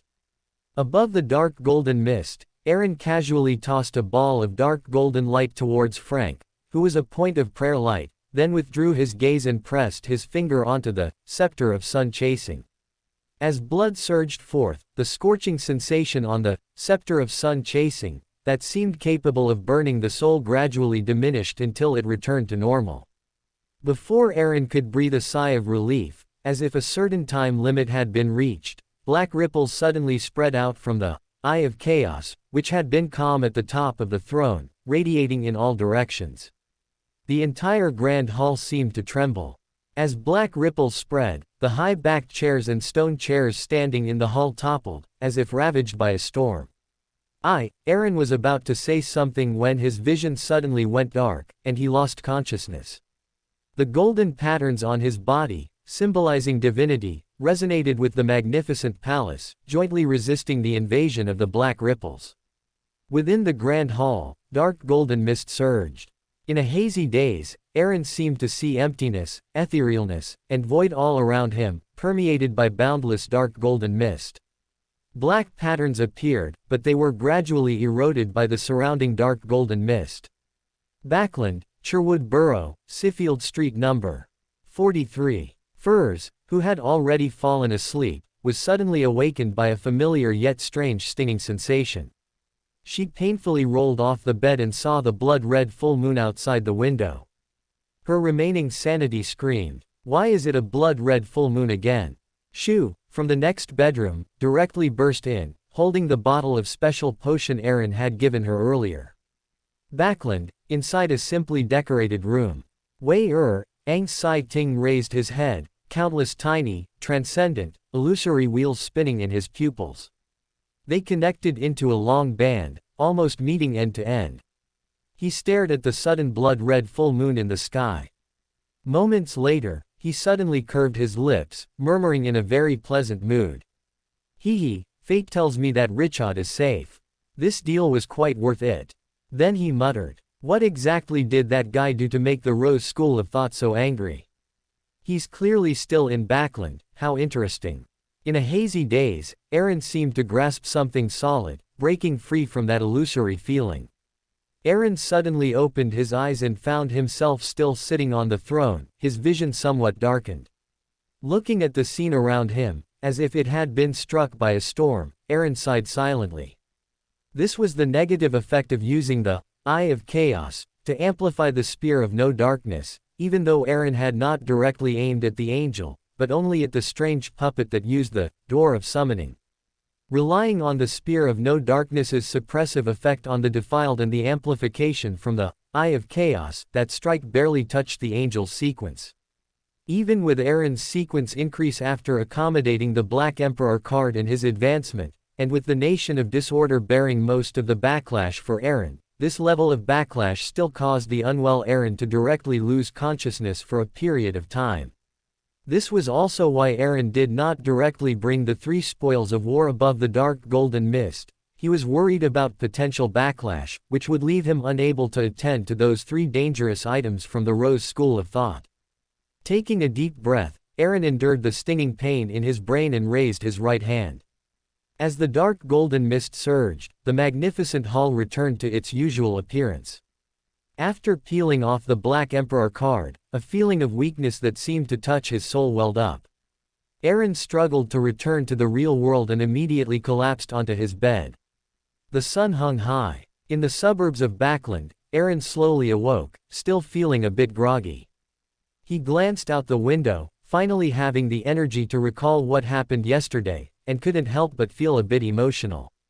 The effect of the Eye of Chaos is indeed powerful. The backlash at the rule level it brings should be related to the sequence of the affected target. Moreover, most of the reflection can be borne by the Sephira. After I truly advance to a demigod, I can further integrate with the Sephira, and with the Black Emperor card, I should truly be able to withstand backlash at the angel level. After this experience, the backlash is not only affected by the affected person's sequence but also by the amplification level of the Eye of Chaos. The backlash this time wasn't as strong as expected, which should also be for this reason. Aaron weakly got out of bed and opened the door. The butler, who had been standing at the door, immediately bowed and replied upon seeing Aaron emerge. "Lord Aaron, the operation last night was generally smooth, with only a minor incident, but it has been resolved by Mr. Sorrow Bint. All evidence has currently been collected, and the abducted people have been temporarily housed in a nearby warehouse." Aaron breathed a sigh of relief and nodded in satisfaction. "You did very well. Take me to Mr. Sorrow Bint." In his mind, he pondered, what kind of incident would require a Sequence 5 to personally intervene? Could there still be a powerful demonist sect member guarding the place? The butler walked ahead, leading Aaron towards the depths of the manor. For more thrilling fanfiction stories like this, check out my channel Fanfic Audiobook. Dive into epic adventures, mysterious realms, and legendary journeys brought to life through immersive storytelling. Don't forget to like, share, and subscribe for more amazing audiobooks.